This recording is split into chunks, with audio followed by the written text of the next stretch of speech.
part 12 of our Investigating Babylon series. And I laugh at myself even just saying that, because I'm like, man, I sound like a pastor with all this, series is with multiple parts to it. You know what I mean? It sounds like stuff I heard growing up pastors would talk about. They're multi-part series. So I just laugh at myself, because I never saw myself in this position. I never truly wanted to be in this position. I just wanted to be a successful businessman and help finance other ministries. Like, that's truly what I want to do. When I was younger, and just never saw myself like actively talking about the Bible in this capacity all the time and teaching people. So this is an unexpected blessing in my life, and I hope you guys are getting a lot out of it. NASA. Guys, I know we've heard a lot of stuff, and Father willing, I'll be able to show you some stuff you haven't heard. But a lot of people that follow my channel, I've seen other people and other channels related to mine that also preface this type of information. And there's so much. I mean, even if we didn't have personal things that came up and delayed, how many videos I could do and what type of videos I could do, this particular episode was just taking me forever to compile all the information I wanted to look at and present. And I ended up thinking, all right, I'm not even going to be able to do this in just one episode. I'm going to have to try to, taper it out through multiple episodes. But then I was like, no, I don't know if people will be able to follow that, because I got so much else I want to cover in the remaining 7 or 8 episodes that I need to do. 9 episodes, that I need to do for this series leading into Revelation and the prophecy of eschatology, the return of Yeshua and the beast and Apollyon and all this other stuff. And this was a huge topic, guys, because we've got so much modern history that we can show and present, that this NASA is the propaganda arm of Babylon, of the Mystery Babylon, that is setting up deception for the entire world. NASA was the tip of the spear. There's other people that have followed suit in the last 40, 50 years that have adopted their trickery and adopted their ways. But NASA was the first. NASA is the tip of the spear. They are truly an organization that is full of deceit, absolutely full of it. So let's try to jump into some of the ideas here. What exactly is NASA doing? As you can see, just at the top of this image here, and I'm going to go over this with a little bit more depth as we go through the presentation. But you see at the top left here, I've got an Egyptian temple to Osiris. And this is also, you have that patterned after the NASA vehicle assembly building, right? Which is where they quote unquote build the rockets. But they, they built it specifically in a specific design, in my opinion, to look just like the Egyptian temple, because they worship the same gods the Egyptian worship. And we're going to show that throughout this. I'm sorry, I hit the button I shouldn't have. This is the Rumka Vimana is right next to it, the black and white image of what looks like a conical shaped object, as you may have seen in part 4 of Investigating Babylon. We went over flying machines. This is one of the ancient Vimanas from ancient India. Stick with us, guys. We're also going to be delving into ancient India and how NASA just has basically plagiarized ancient Indian Hindu theology, specifically related to Vishnu and Brahma and that whole unholy trinity. And they've just taken a lot of that and just made it re-glamorized it in a way that can be presented with cartoon images and 3D animation for today. You see the Orion capsule next to it. Supposedly that's, a capsule they would put with astronauts inside of that goes on top of the rocket. It's never gone above the firmament, guys. This thing's never left our atmosphere. This is all deception, painting a picture. Of course, they employ people to build these objects, so it gives validity to it. But these objects never actually go to where they say they're going. But it's literally the same design, because they worship the same God. You see on the right-hand side here, you have a picture of Egyptian Isis from ancient Egypt, who was the sister and wife of Nimrod, who we discussed in, I think it was part 8 of this series, how we delved into the king of Babylon. And we showed all throughout history, this is Helios, this is Osiris, this is Apollo, also called Apollyon in the Latin transliteration. This is Baal. This is the same God that different countries call by a different name, but worshipped in the same capacity. And his particular wife/sister, who was also chief magician and witch, this is Isis. And this is a depiction of her with the homage to the Baal, the horns on her head with the sun on her head. It's a mixture of Baal and Ra, the sun god, with Baal. Baal obviously being Osiris, the the second-hand man to Ra, if you will. And then we got the ISS, the International Space Station. This is an image. Since there is no actual International Space Station, that is a fabrication that's being perpetrated upon the people of the world, specifically the taxpayers of the United States. And it is not orbiting the ball Earth, because the ball Earth is not real. We live under an enclosed firmament cosmology, as Scripture describes. This image that you see when they show us images of the ISS, these, especially ones that are taken like this, where you're like, what in the world? Who took that picture? These are fabrications, guys. These are paintings. These are pictures. These are digitally assembled. These are not real. And in their decision to digitally make this fake little picture of the ISS, they just happen to make it in the exact same pose with all the same proportionate dimensions of Isis's most famous statue. This is not a coincidence, guys. Absolutely not. That's just prefacing what we're going to talk about tonight. We're going to get much deeper than that. I'm going to try to keep this under 2 hours because I've got a Lighthouse meeting later. So this is the presentation that we've been doing with this whole series is Babylon, looking at the past. We already did that for the first 7 parts. We're currently in present and how Babylon's machinations and deceptions are being filtered throughout society and all the societies today and present. And then in the future, the last 7 episodes will look at the future and what that looks like, what prophecy tells us Mystery Babylon will be doing, how the world will interact with it. And it's fascinating. This is the modern European Union, an assembly of nations trying to work together in peace. Sounds wonderful, right? But they just so happen to make their actual headquarters look like the ancient Tower of Babel. That's not a coincidence either. So let's look at NASA's beliefs themselves. Because like I said before, they truly are what they teach, what they propose, what gets adopted and put into the school textbooks, what gets utilized as far as what they've taught and how that affects actual policy and taxpayers and what funds are allocated in Congress to go towards certain projects. Many of them that are absolutely fictitious. Some of them that are practical, like we're going to build a rocket, we're going to build a guidance system, we're going to build this, some sort of new radar system. NASA has had its hands in lots of different innovations with private contractors and with its interior engineers. And then those innovations will go out to other things. That's understood. But they have an entire allocated amount of money, over $20 billion a year given to them, that they claim that they're putting on satellites in space, rockets that are going up, International Space Station, all this stuff that they cannot do according to Scripture. That is an absolute fabrication that has been debunked for over 5 years now by a large growing community of people that are realizing everything that they're telling us about the mathematics of what they claim is not verifiable either. So they become, and they were conceived to be, a propaganda arm that's built upon the principles of heliocentric cosmology as well as evolutionary cosmology. So this is a screenshot from their website. We're just going to look briefly at some of their actual teachings, okay? Because remember, they are pushing propaganda. That means they have a message for you to believe. And this says in their just opening introduction, they talk about what they explore. They say they're all for human exploration. Humanity's interests in the heavens has been universal and enduring. Humans are driven to explore the unknown, discover new worlds, push the boundaries of our scientific and technical limits, and then push further. The intangible desire to explore and challenge the boundaries of what we know and where we have been has provided benefits to our societies for centuries. Guys, this is all flowery language, nothing specific. Human space exploration helps to address fundamental questions about our place in the universe and the history of our solar system.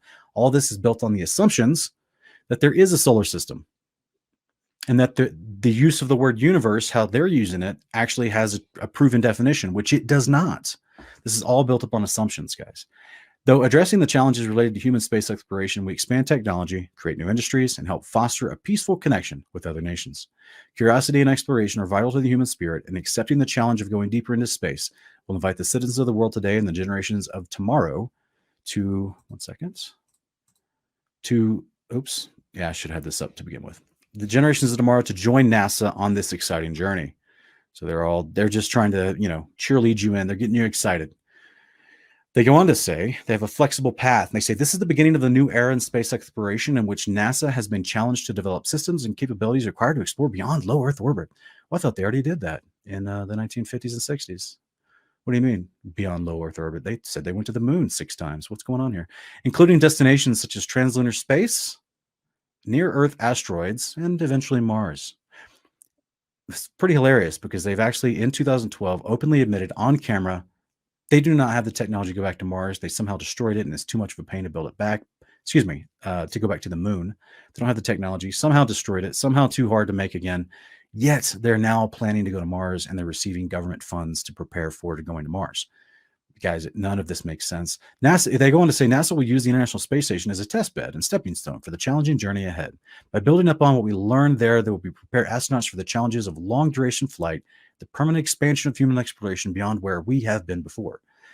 Explorers may visit near-Earth asteroids. You guys, do you know how fast asteroids are traveling? That's just a whole nother conversation, where we may get answers to the questions humans have always asked. Visiting an asteroid will probably be a valuable mission experience and prepare us for the next step, possibly for the first humans to step on Mars. Do you guys remember what movie was extremely popular, made hundreds of millions of dollars, all types of memes about it, cultural phenomenon in 1998, this movie called Armageddon, where the miners have to go and land on an asteroid to save Earth? And they were talking about, oh, it's flying at ridiculous speeds. How we're gonna have to intercept its path. We're gonna have to catch it. Oh, and it's spinning on 3 different axes, so we won't have radio communication. Bruce Willis, Ben Affleck, guys, it's Hollywood. This is what they do. This is why NASA and the military have been in connection with Hollywood this entire time since its inception. This is why there's a picture of a globe in the 1920s before they actually established and ever quote unquote left Earth's orbit in the late 1950s. Before Chuck Yeager ever went up at high altitudes, before they ever went to the moon, supposedly, they didn't actually go to the moon. Before all that, they were already pushing the propaganda that you live in a ball in space, and this is what the Earth looks like. It's a spheroid. And they had that in movies in the 1920s because Hollywood, the military, and which is NASA, has been a part of the Navy and the military since its inception. People try to claim, oh, it's a private industry now. Guys, no, they get literal government funding to the tune of 20 plus billion a year. They're a government agency, and don't let them fool you. They're a government agency. They're an extension. They do everything the government says. They get their funding from the government. They're in complete conjunction with the military.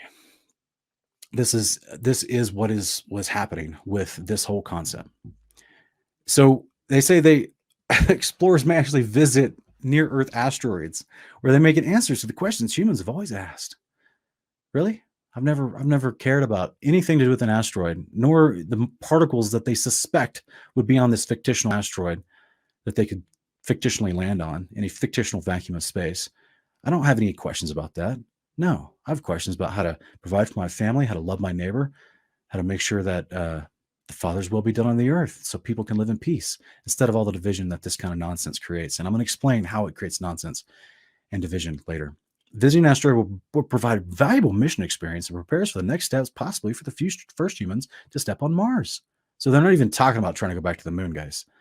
They're never even going to do that in our life. It's impossible with our modern camera technology, and it's impossible with the internet hive mind of the world and their eyes watching.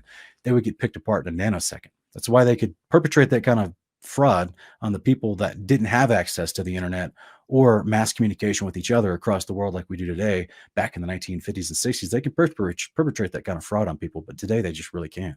Robotic exploration continues to deliver profound answers about our universe by visiting far-off destinations, providing reconnaissance and collecting scientific data when combining both human and robotic exploration methods. That we use technology and our senses to increase our ability to observe, adapt, and uncover new knowledge. All this, look at the last sentence, guys, to observe, adapt, and uncover new knowledge. All of it is spoken in this very honorable and noble sense of human exploration, helping us figure out the important questions of life, taking us further than we've ever been, so we can figure out all this new knowledge, guys. Well, the Creator has already told you all, already answered all that stuff. Tells you how far you can go, tells you how much you can measure, tells you everything you need to know, literally, tells you everything that you need for life and godliness. You don't need knowledge beyond that. Remember what was the problem in the first Enoch? We're going to talk about this later. The Watchers came and they rebelled against the instructions of the Creator by teaching mankind knowledge which man was striving to learn. What kind of knowledge? The knowledge of the heavens. Well, the creation model that's being described, that all the people before the flood understood, that the Watchers came down from, was not a ball in this space concept, this big empty void vacuum of space. It was a huge structure, 7-layered firmament structure. The angels came down from their layer to the earth to help mankind. Some of them got tempted while they're down here, took wives, started deception, started teaching horrible stuff. Men were striving to learn from those angels knowledge which was they weren't supposed, it didn't matter to them. It's a knowledge about layers of the heaven that they couldn't even get to and live and exist in anyway, because their bodies, the literal physiological chemistry of their bodies is not made for it. You have to get a resurrected body to be in that realm of the creation model. But they were striving to learn about these things. This became idolatry in a great form. First, second century AD, there was a huge term that was developed for this striving of knowledge that allowed them to feel special and to feel like they were getting the knowledge of the gods. This is called Gnosticism. And I'm giving a very blanket term to it. There's more to it, but just understand that's what they're telling you in modern language. This is a striving for knowledge that is basically not meant for you because it doesn't apply to you. You can't do anything with it other than kill yourself. It's called Gnosticism. And that's a general philosophical term applied to it. From a theological understanding, it would be the watchers teaching men the secrets of heaven that they were striving to learn. This is why all the occult religions have you learning in quote unquote degrees. So the more degrees you have, the more illumination you have in their verbiage and their terminology. Therefore, you feel more special. You have more power within their realm, within their cult sect. And therefore, you are seen as more important so that you can hopefully transcend to the level of a god. This is all about gaining knowledge. That's why Paul talks in 1 Corinthians about knowledge that puffs up, pride puffs up, knowledge puffs up, but love, which is doing the behavior of the creator, doing the commandments, that builds up. Not just yourself, but everyone around you. Big difference in ideologies that we're talking about. Okay. And I was just talking about literally the front page of NASA's website. Okay. We got so much more to look at. Okay. So much more. All right. So everyone help me with, I'm trying something new with this presentation of this video. So help me and let me see, help me, tell me in the chat if you can actually hear very well the sound when I turn this on.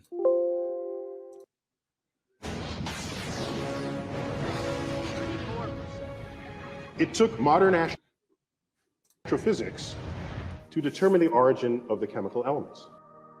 We observe stars. We know what goes on in their center. They explode. Can everyone hear that? It's good? Okay, so it's good. Laying bare their contents. And what we have discovered is that the elements of the periodic table, that which we are made of, derive from the actions of stars that have manufactured the elements, exploded, scattered their enriched guts across the galaxy, contaminating or enriching gas clouds that then form a next generation of stars populated by planets and possibly life. So guys, what he just opened up and tried to explain and say, that's Neil deGrasse Tyson, many of you recognize him. This is someone that's put some images to one of his speeches. What he just opened up and explained to you is the very basic premise of what we're going to delve into a little deeper later, which is what they're pushing at this point, because they've moved beyond regular evolution and they're trying to answer the general cry for people that are digging deep with, well, who created, if we come from a big bang, who created all that? What's going on there? So what he's talking about and what they're pushing now, the main high priests of this religion of heliocentrism and Babylonian ideology, they're pushing an idea of what's called panspermia. Pan means transitioning from one to another. This is from the ancient god Pan. That's where that word comes from. He was a hermaphrodite, multi-god, male, female, got to guess. This is all about the occult mentality. And spermia means taking seed from, and impregnating, right? So panspermia is this idea that they talk about it within cosmological settings to say that, oh, the stars exploded, they shoot out, raw materials into this vastness, this black space with no light. And that's what then what starts forming because of gravity into these solar systems, these clusters and nebulas, and these entire, individual communities, if you will, of stars and planets that have all these chemicals within them that create life. Okay. So this is what he's talking about. This is the specifics of panspermia. It gets a little more specific. That's what he just described is the very, very basic underpinnings of how they explain the Big Bang cosmology, but it is the foundation that leads to the teaching of panspermia for all those that are trying to be, specific out there. We're going to get to the specifics as we keep going. Keep watching.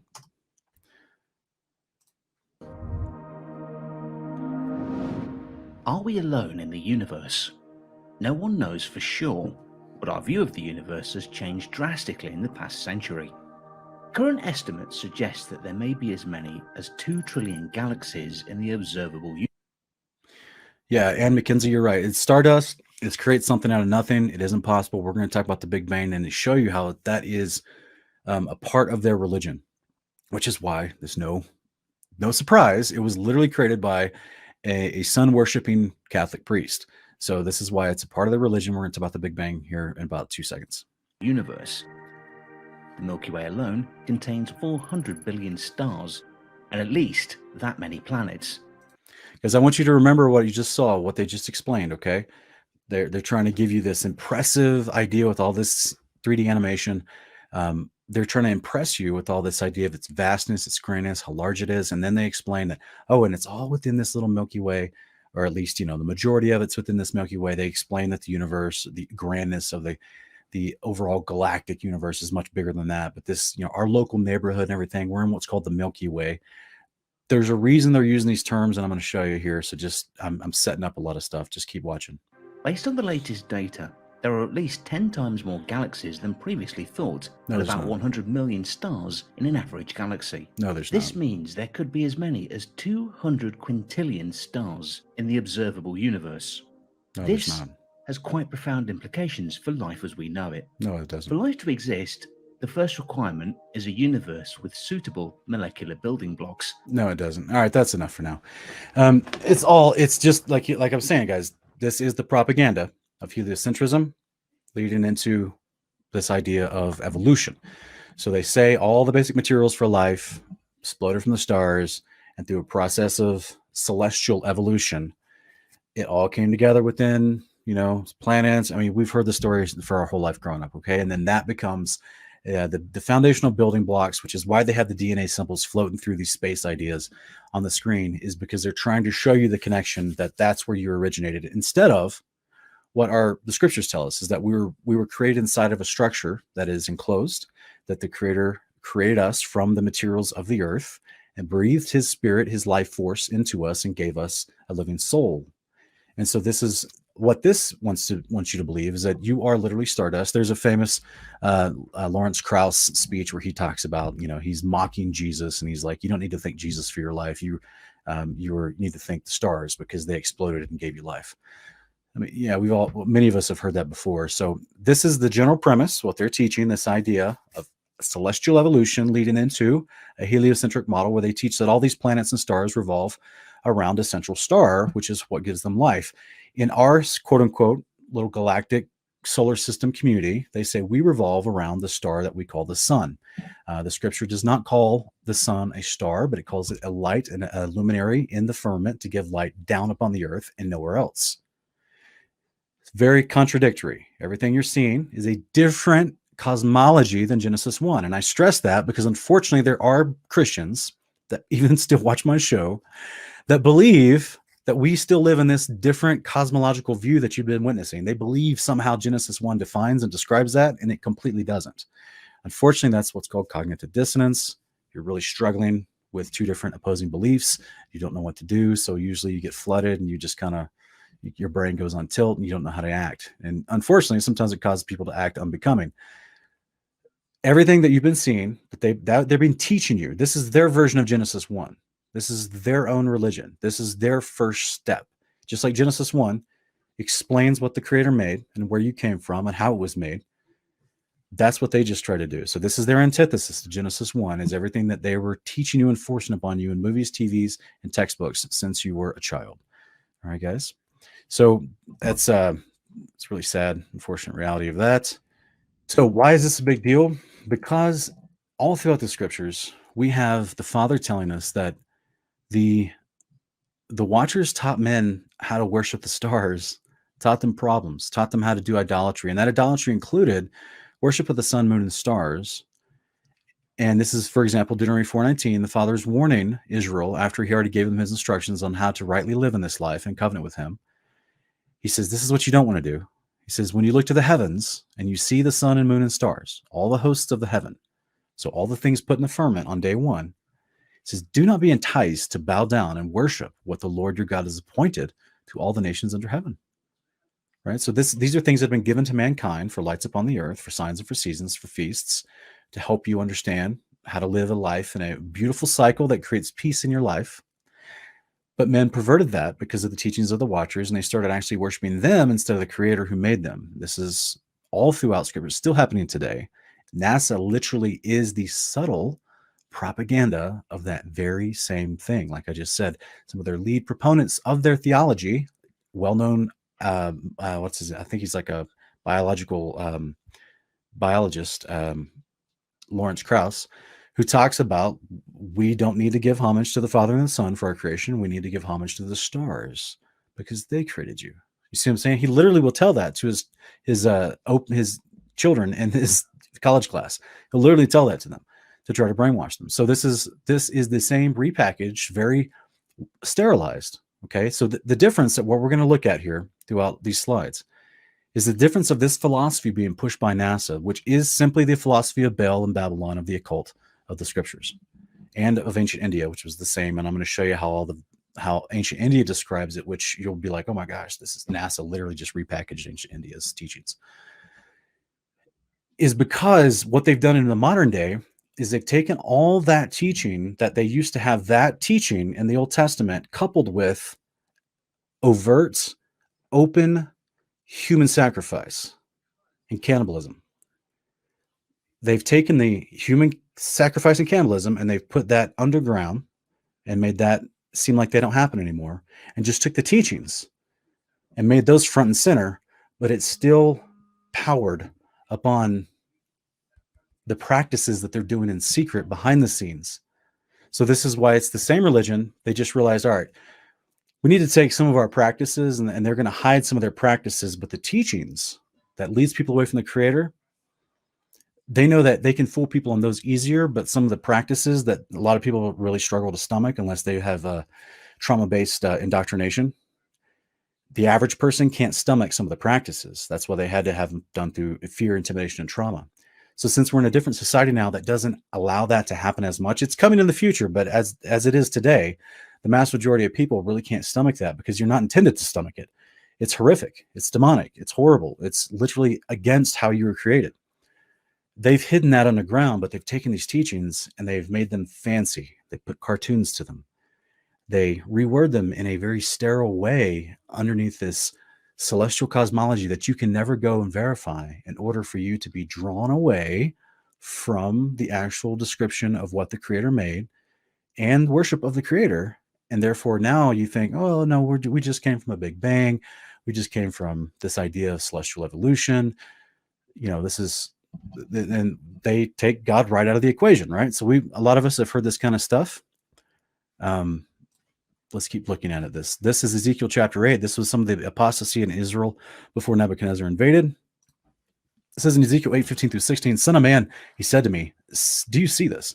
Yet you will see even greater abominations than these. So he brought me to the inner court of the house of the Lord, and there at the entrance to the temple of the Lord, between the portico and the altar, were about 25 men with their backs to the temple of the Lord and their faces toward the east. They were bowing to the east in worship of the sun. So in the actual temple, in the days of Ezekiel, before the Babylonians take over, there was such apostasy in the northern and southern kingdom of Judah, of Israel. Most of the northern kingdom have already been scattered by the Assyrians and made to null effect, and most of them, there was like hardly anybody there. And in the days of Hezekiah and Zedekiah, a lot of the people from the north migrated and assimilated into the southern kingdom with the Levites, the tribe of Judah, and the tribe of Simeon and Benjamin. So whoever was left from the northern kingdom came and assimilated. But then the northern kingdom fell into apostasy as well, even the priesthood, and they started worshiping Baal, which is worshiping the sun. So this is what the angel is showing Ezekiel in this vision, showing the great apostasy that was taking place and why the Father was going to judge them, because they had abandoned the covenant that they swore that they would uphold. So this was a big deal, okay? Jeremiah 19:13 says, the houses of Jerusalem and the houses of the kings of Judah will be defiled like that place, Tophet. That was a place of burning. All the houses on whose rooftops they burnt incense to all the hosts of heaven, that's worshiping the sun, moon, and stars, and poured out drink offerings to strange gods, whom they associated with the sun, moon, and stars. Okay, that was how they readily did it. And here's just a unique image of a guy worshiping Baal on the top of his roof, okay, burning incense to him. Things that do not actually have life in them. They're just wood, stone, and, gold sometimes, but they don't actually have life in them, but they were treating them like they were real and worshiping them. It's crazy. So then we continue to go here in Jubilees chapter 8. This is where we want to get a little deeper into, all right, so why are they worshiping the sun, moon, and stars? Where do they even get this idea? All the way, it goes back to the Watchers. Like I said, we're going to cover that verse here in just a second. After the flood, though, this practice was picked back up by the descendants of Noah a couple hundred years after the flood. And Jubilees 8 gives us a little bit of insight into that. And he says, in the 29th Jubilee, in the first week in the beginning thereof, Arphaxad took to himself a wife, and her name was Razueja, the daughter of Susan, the daughter of Elam. And she bore him a son in the third year in this week. That's week of years, guys, not 7 days, but 7 years that they called a week in Jubilees. And he called his name Canaan, or Canaan, as transliterated in the Masoretic text, which has actually been left out of a lot of modern KJV Bibles. This name is found in the Septuagint in Genesis chapter 10, in the lineage herein of Arphaxad. And the son grew, and his father taught him writing, and he went to seek for himself a place where he might seize for himself a city. He found a writing which former generations had carved on the rock. What former generations, guys? This is right after the flood. This is right after the flood. And he said, and he read what was thereon and transcribed it and sent owing to it, for it contained the teachings of the Watchers. Now it just directly tells you what he found. He found the teachings of the Watchers, former generations before the flood, in accordance which they used to observe the omens of the sun, the moon, and the stars, and all the signs in the heaven. This was part of their idolatrous worship. He wrote it down and said nothing regarding it, for he was afraid to speak to Noah about it, lest he should be angry with him on account of it. And guys, the reason why he wrote it down was because he was taught writings, because he's in the lineage of Shem, which was a priestly lineage. This is why most of them didn't learn how to write, but the priests definitely did, because they had to transcribe the instructions of Yahweh and pass them on to people.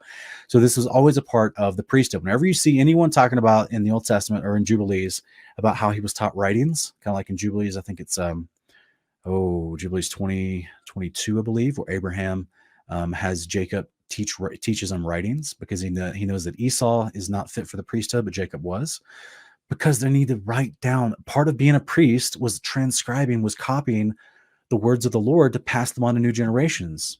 That was a part of it. So you need to learn how to read and write. And it was not passed on orally like so many people like to invent. No, we have direct, clear things that these dudes were being taught to write specifically so they become a part of the priesthood and pass on the good instruction of the covenant behavior to the rest of people that would do it in faith and belief. So this is a huge deal. Yeah, unfortunately, Yaakov Newport, rebellion came out of everybody after the flood. I know what it looks like, right? You're like, oh my gosh, the rebellion just came out of Shem. No, it came out of everybody, brother. In fact, if you read this fullness of the chapter, which I covered back in, I think it was part 3 of this series, where I talk about the post-flood giants, and I actually read Jubilees chapter 8, verses 5 through 8, you'll see that Nimrod's daughter-in-law marries one of the descendants of Arphaxad. So this is where you get Abraham comes out of this later down the road. And this is a big deal. So now you've got literally Abraham. This is why Terah was like the right-hand man of Nimrod, because Abraham was like related. He grew up in Babylon. This is why I've said on this series before, like, this is such a big deal to me to understand who the bad guys are and their practices, because we are all likened in a metaphoric way to Abraham in our generation. We're all strangers of the covenant, or strangers wanting to abide in the covenant amongst pagan peoples who are doing the ways of Babylon. So this is, of course, we don't treat them ill, just like Abraham showed love to everyone around him, even though he lived in the midst of all these people practicing pagan behaviors. He showed love. He did the Torah to everyone around him. He didn't differentiate himself like some weird form of Judaism that claims to have superiority genetically or nothing like that. He did the Torah with love and respect to everyone, so that he could then show them the light. He could be the light through his good works, like Yeshua talks about. So unfortunately, we're all in that boat. We're all in this Abrahamic mindset in our current generation. Babylon is all around us. Baal worship is all around us. We're gonna come out of that, and we're gonna do the ways of Yahweh. All right, this is a big deal. So if you go on to 1 Enoch 8:2, it says, there arose much godliness, they were committed fornication. This is before the flood. This is what the actual Watchers were teaching mankind before the flood. There arose much godlessness. That means they're not doing Torah, and they committed fornication, which is against Torah.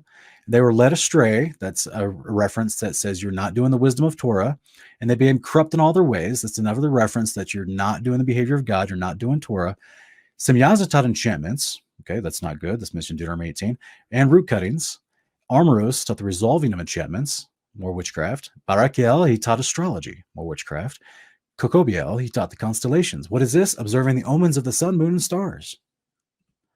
Ezekiel taught the knowledge of the clouds. I don't know why it's in bold there, guys. Just ignore that. Arakiel, he taught the signs of the earth. Okay, so now we're talking Wiccan, right? If anyone knows anything about Wiccan. Shamziel, he taught the signs of the sun. Asariel taught the course of the moon, right? Because they would worship these as deities. And as men perished, they cried, and their cry went up to heaven. Why would they be perishing, guys? Because they're not doing the behavior of the Creator. Everything else leads to death. Everything. So this is what was being taught before the flood, picked up by Canaan, according to which translation you read, and taught. And Canaan was just like the cousin of Nimrod. It's like in the same generation. So, and of course, we know what happened in that generation. Tower of Babel's built. All people come together and rebel against God. They picked back up the teachings of rebellion from before the flood. I'm sure Noah was just beside himself with frustration. This is literally why the text tells us Canaan didn't want to tell Noah. He knew Noah would be angry. I mean, he knew what he was doing. Noah had already informed him, hey, this is everything that happened before the flood. Don't do any of that stuff. We're going to worship Yahweh and do a covenant with Yahweh. We're going to have peace. And then his great-grandkids are picking up the ways of the Watchers again and destroying everything. Antiquities of the Jews. Here we have a unique little passage here from supposed historian. I mean, I know a lot of people don't like this guy. Some people do.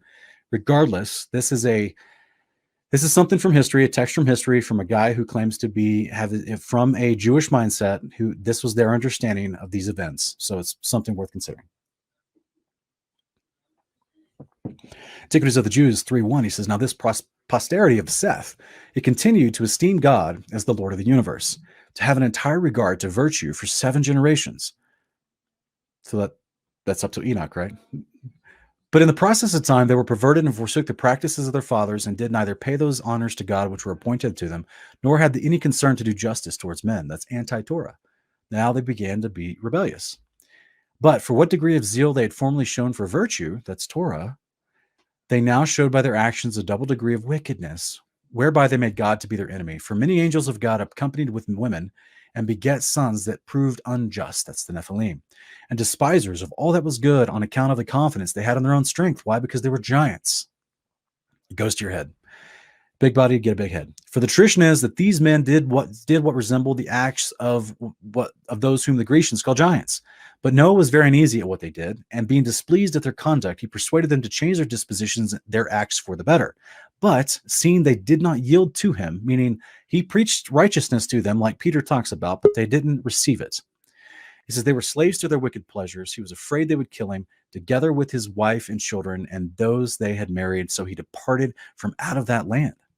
This is a huge deal, guys.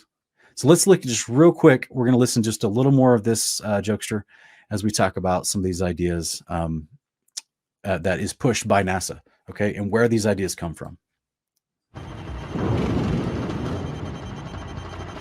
Here's what we know.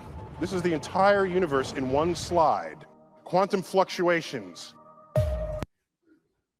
birth, an entire explosion, rapid expansion, we call it inflation. There is the baby picture of the universe. That's sort of the imprint of what happened in the very earliest moments. Guys, look at what's on screen here. This is incredible. And we have a special guest that's going to be calling in pretty soon, maybe possibly 2 of them, actually. Depends on if their internet can work for them. So I'm going to be bringing them on here in about 5 minutes. But real quick, we're going to review some of this stuff. If you can see on screen, right, guy, this is Neil deGrasse Tyson explaining the Big Bang. Look at this is all the models, guys. All the models of the Big Bang, they show it just like this. And we're going to, they go into greater depth to show inside this little bell-shaped structure of the Big Bang and how they just, like, guys, they show you the Big Bang and tell you it looks like a bell. There's a reason for that. And if you see this point of lights, which is showing quantum fluctuations, which is just a hilarious invented concept. But if I go further in the video, it'll show you further. This is another depiction of the Big Bang. It's another bell-shaped item. There's a reason for that, guys. And there's a reason that they got a fake black hole at the beginning of the Big Bang. It makes it look like an eye. They go on in this video to talk in greater depth about the multiverse. Theories in physics. Nevertheless, it is a subject of much ongoing research and speculation. The Big Bang, by the way, could fit into a larger story. For example, the multiverse. Big Bang is probably not the whole story. It's probably a piece of a bigger story. So maybe there are multiple Big Bangs. This would give us the multiverse. We don't have data for this, but we have good theoretical, philosophical reasons to think that a multiverse exists. I hope everyone heard that. They don't have data for this. All conjecture, all assumption. This is theories, guys. Pure theories. They're getting government grants and funding to propagate theories. He just admits they don't have data for this multiverse idea, but the Big Bang could be a small part in a greater story. It's all nonsense, guys. They don't have data for this, not at all. Each of these bubbles is a universe coming in and out of existence, and we're just one of them. Okay, you remember what I said earlier about the Milky Way and the terminology and how the grandness, they talk about the cosmic universe. And now he's showing you the visualizations of this supposed theory of the multiverse, that our existence and reality and galactic universe is just in one little bubble amongst many. There's a reason for this deception they're setting up, because and I'll explain at the end about the interdimensionality of unclean spirits versus actually being from a distant galaxy or something like that. So there's a reason why they're trying to set this up. And who knows how many universes there would be. These are fluctuations, quantum fluctuations in the universe. And real quick, guys, you know how they talk, the whole story about the Big Bang is that it explodes, there's rapid expansion, and then there's contraction. This is what they claim. If you go deep into the theory of Big Bang, it's not just that particles and matter and everything, space and time, came out of nothing, but that it all is going to contract again in the future, come back to a point of density, and then explode again. So there is chaos, order coming back, chaos, order coming back. There's destruction, there's life, there's destruction, there's life, this cycle that goes over and over. They're straight plagiarizing this philosophy, this conjecture of Big Bang and multiverse from ancient India, and I'm going to go over that here in just a minute. That spawn entire other universes. So it's an intriguing direction. It may be that the dark matter is not matter at all. It's the gravity from ordinary matter from a nearby universe in the multiverse, whose gravitational influence we feel. Now I'm pausing because I want you to think about what he just said. He's saying maybe this gravity that we feel is not really from our universe, but from a interdimensional multiverse next to us, and we feel that effect even though it's unseen. Guys, this is fancy language for explaining stuff that they're going to set up in the future for being what the Bible would express to you as being affected by unclean spirits. This whole multiverse, this is why the propaganda of the Marvel and DC movies are pushing the idea of multiverse and how you can have the same superheroes in different times, different realities, different dimensions, and how they can interact with each other, and how one will affect the other. One multiverse, whatever happens in this universe will affect what happens in this universe. That's already going on anyway, between the Father in his realm above and how the angels come down to affect our reality, and how the unclean spirits try to destroy our reality through deception and wickedness. So, and we can't see either one of them unless they decide to reveal themselves. So what I just explained is scriptural, but what all these fancy graphics you're seeing and this cosmic language that they're making everything sound like, that's the modern version of what we're going to look at here in just a few minutes. After I introduce my guest, we're going to look at how that is straight plagiarized from ancient India. So right now I want to bring in one of my surprise guests to the stream. This is Austin. What's it get on our welcome, brother? How's it going, man? Good. Welcome, man. It's good to see you on here. We actually have another surprise guest that just joins us. This is Wes Blaze from Wes Blaze Music. What's up, guys? Wes Blaze. Shalom, shalom. What's happening? Hey, Howdy, what's Austin. going on, guys? Good to see you. Bro? Austin, we've been watching your stream. You're out there. You're laboring, trying to express the truth to people. You're literally in D.C. right now. Are you still there today? I am. Okay. And you've been telling people about the shape of creation. You've been telling about the truth of the Father's behavior. You've been telling them, trying to tell them, right? I've seen some of the interviews you've done randomly with people that had enough courage to talk with you, because it can be kind of intimidating, stranger on the street with a microphone and a camera. But some people have actually been coming up and talking to you, right? So how do you think Yeah. that's been, how's that been going in your estimation? What's your feel from all that so far?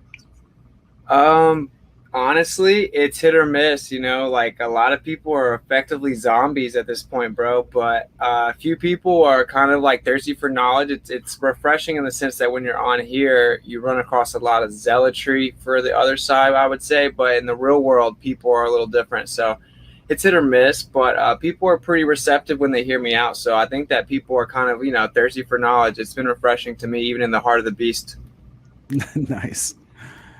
Nice, man. I'm excited to see that, what little reception you have received. And I haven't seen all of the stuff you've done, but I've seen enough to know that you are having an impact, right? People are there. Even some of the people that are just walking by, and they start slowly walking by because they are listening. You know, you are having an impact, and because the thing that you're talking about, no one's ever talked to them about in general. The average person, the stuff that we're talking about tonight, the things I'm presenting, the average person has never heard this stuff. So at first it seems crazy, but because it connects so quickly with some of the internal questions they've always had, and NASA's propaganda doesn't truly answer for them, I think that's why you are being heard way beyond what you might realize. So I just want to encourage you. Thank you for the encouragement. Yeah. And West Plays, welcome tonight, brother. Thanks for being able to join me for this. I actually got a little bit of a late start, but I'm so glad that your internet's back on and you're able to join me. Hey, it's on, but how does my connection sound? I bet it's a little choppy, huh? No. It's not cool. Glad to hear it. Yeah, absolutely. Austin, I've been watching a lot of your stuff, brother. I've really been impressed by, man, just your knowledge, your intelligence, and your vocabulary, and your ability to convey the message. And it's been impressive, brother. I've enjoyed following along with what you're doing. Thank you, bro. Well, I need to shout both of you guys out too, because y'all are crushing, bro. My man's dropping the music, and y'all's content's super good. I sent one of your videos on your channel, West Plays, to my dad, actually, or not, who won't hear me out about it. This is one of those short interviews, so I think you guys are doing awesome. So you keep it up as well, for sure. Hey, thank you. All praise to the Father. Cool. No doubt. So I've never done this before in Kingdom Cast, but I thought I'd try it tonight because you two gentlemen are specifically suited for the type of information I'm presenting tonight. So even though I didn't get quite as far as I'd like into my presentation, I still wanted to bring you on so that the audience could get as much time with you both as possible. But would you guys mind allowing me to walk through some of the rest of my presentation until we finish, and then y'all can comment as you see fit on what I present? Absolutely. Yeah, I'm here to hang out. All right, guys. So all I've been trying to show is prepping the idea of where they're getting Big Bang, where they're getting heliocentrism, where they're getting multiverse theory, and literally some of the actual visuals that they want to show from all this is what we're going to look at here in this little short video here in just a minute. They actually present the Big Bang in a unique shape of a bell. And this never clicked with me back in the day. And I promise it didn't even click with me probably for the last 2 years, until about 2 years ago. And I started researching the Nazi Bell Project. And I started thinking, oh, this is interesting. Why would they do, well, that's weird. What's with the bell? That doesn't seem like an aerodynamic design, right? So why would they try to use that? This is the actual visuals that they say happens apparently the Big Bang only banged in one direction. So this is crazy to me.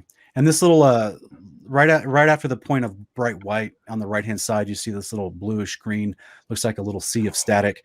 They show visuals of that later, and they try to say, well, this is, all of the cosmic realms, all of the galaxies in one area and how they're all expanding out. But apparently it only expands in one direction. So this is pretty interesting as far as that doesn't seem to make, if anything ever exploded, not even within our atmosphere with gravity and electromagnetism, all the stuff that they will admit but can't prove, even if it exploded within what they say, we never see an explosion happen like this. Apparently the Big Bang was a shape charge that the police use on doors to entry. It's like, this is craziness. So with that said, the Dark Ages. Sorry, let me go there. This actually comes from ancient Hindu theology, and this is something I've never presented to my audience before. But I found this quite some time ago, and it just blew me away. And I was like, I got to include this in my Investigating Babylon series. Guys, let's read just a little bit get a brief introduction. I'm not going to bore you too much with it, but here in the earliest mentions of cosmic cycles, remember what we already talked about, what they say about the Big Bang, exploding, contracting again, exploding, contracting again. That's the same description of what used to be explained through cosmic cycles in Sanskrit literature. And this is a huge deal to NASA. And I'm going to explain here in just a minute why Sanskrit specifically is a huge deal to NASA. So it's found way back in the day, first, 3rd century BCE, all the way back to the 4th. And in the Mahabharata, there are inconsistent names applied to the cycle of creation and destruction. A name theorized is still being formulated, where Yuga, which is generally an age of time, and Kalpa, which is the day of Brahma, are used, or a day of the Brahman or of Brahma, the creator god, or simply referred to as the process of creation and destruction, with Kalpa at the day of the Brahma becoming more prominent in later writings. He goes on to say that Vishnu is a part of this trinity of Shiva, Vishnu, and Brahma. Vishnu is known as the preserver within the Trinity, the Hindu trinity that includes Brahma and Shiva. In Vaishnavism tradition, Vishnu is the supreme god, being who creates and protects and transforms the universe. A goddess is stated to be the energy and creative power. Well, we know that evolution, at least as it's taught, right? We understand adaptation, but evolution as it's generally taught is a process of transformation. And this is something that we cannot observe, but it's still taught anyway, right? And there's different forms they talk about it. I've already mentioned celestial evolution, and then you've got biological evolution, all that kinds of stuff. Only thing that we do see is adaptation within each species, but we've never seen cross-species transformation. But yet, this is what is taught in modern day, and it's repackaged from teachings from the ancient god Vishnu. It's a goddess stated to be the energy and creative power of which, with her counterpart Lakshmi, the equal complementary part of Vishnu. He's the highest form of Ishvara's the qualities of Saguna. Please ignore some of these references if you don't understand. It's okay. That's not the point. They have certain form, but they're limitless, transcendent, and unchanging absolute Brahman. And that means this idea of having Dharma and within Brahma is that you have the truth. You have the absolute knowledge, the correct theology, the correct doctrine, the correct truth. And the primal Atman, which is the soul and the self of the universe. So what's this saying is that Vishnu was the all-encompassing soul of the universe, and how it transforms and creates and has energy. So you guys hear in New Age wording and theology how they're always talking about, oh, well, just ask the universe and let the universe decide for you. Well, there's a reason where they get that language, even though the average American that's using it and smoking blunts to the point where they can't think straight, even though that's, that's where they get this New Age language. And when they get out of yoga class and they're talking about, oh yeah, just ask the universe and they'll tell you which job to choose. That kind of language comes from somewhere. And this is where it originally came from 4,000 years ago. There's many benevolent and fearsome depictions of Vishnu and benevolent aspects. He's depicted as an omniscient sleeping on the coils of the serpent Adashisha, who represents time. So what do they tell you that the universe consists of that you can't see, test, or demonstrate is space-time? That is the fabric of the universe. And it's floating in the primeval ocean of milk. This is the Milky Way, guys. This is literally the same theology. It's just brought to us in a new form to trick us. Whenever the world is threatened with evil, chaos, and destructive forces, Vishnu descends in the form of an avatar incarnation to restore the cosmic order and protect Dharma, which is their teaching, their theology and doctrine. It goes on to say, this is the last slide on this. And by the way, if you haven't noticed yet on the right-hand side, this is an ancient depiction of Vishnu in a multiverse, as she creates all the dimensional realms that she exists in. This is where the multiverse idea even comes from. It goes on to say the Bhagavad Purana, which is slightly different from the Bhagavad Gita, it summarizes the Vishnu theology, wherein it frequently discusses the merging of the individual soul with the absolute Brahman, the absolute truth and reality, according to how they saw it. The return of Brahman into his own true nature. So basically, like they would say in Neil deGrasse Tyson language, right? That you basically a meat bag, and that when you die, your particles go back into the universe. This is exactly what was taught 4,000 years ago. It says this concept of moksha is explained as ikattva. This is unique because that's the word for oneness. And also absorption as an intimate union, wherein one is completely lost in Brahman, which is you're taking back to your true nature yourself into what they call their truth. So this is where it's interesting because, guys, think about what we see in a lot of communities that preach a modern day Catholic version of the Trinity. And now Wes and I even see in Torah-based communities, there's an offshoot of oneness Trinitarian theology, where they teach that, well, the Father's not actually distinct from the Son, and there's no Holy Spirit like traditional Trinitarians teach, but they also teach the Father is actually the Son. They're just one together. They ignore the definition of the word oneness in John chapter 10, where Jesus even explains it in the following verses, talking about how they're one in unity and purpose and theology. They ignore all that context in those definitions, and they say, no, they're actually the same entity. They're together. Even though they apparently exist in two separate places at two separate times, they have oneness with each other. And then once we become, once they save us, when we get in the resurrection, we'll be one with them and inside of them somehow. And they can't explain it because they don't realize they're actually just repeating this mantra, this doctrine that's been repackaged and brought to them through Catholic and Protestant means, unfortunately not taking the scriptures in context. So this is why the ancient Hindus taught a Trinity, and they taught a version called oneness, where you would be absorbed back into the essence of the truth and the supreme power of the universe. It's wild. Any thoughts, guys? Yep. I mean, that about sums it up as far as what we're seeing with the same kind of ideas, the same arguments presented to us when we talk about these concepts. We try to do it from scripture, but all too often it's these strange, emotional, romanticized, stories that they just cling to, that you don't know where they came from until you look at information like this. Yeah, it's a trip, bro. I've never read that. That's blowing my mind right now. This is some gravy. I can't believe that. See, now it kind of makes sense why they've pressed this doctrine so hard in modern Christianity, because it has this pagan undertone. Yeah, and it reinforces all the heliocentric teachings on the non-theological side, because it's literally used to be combined from this theology from ancient Babylon and ancient India. And Austin, I'm not sure if you've seen previous installments of this series, but I've spent quite a few installments expressing how ancient Greece, ancient Egypt, ancient Babylon, ancient Acadia, and ancient India all had the same theologies. They just had their own little specific words for these theologies. For Shiva be representative like Apollyon, so they're all very much similar in how they describe things. Brahma would be more like Ra to the ancient Egyptians.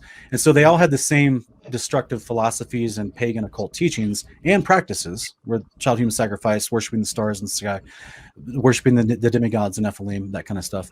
And they all even had the same machines of war and transport, which with their flying machines.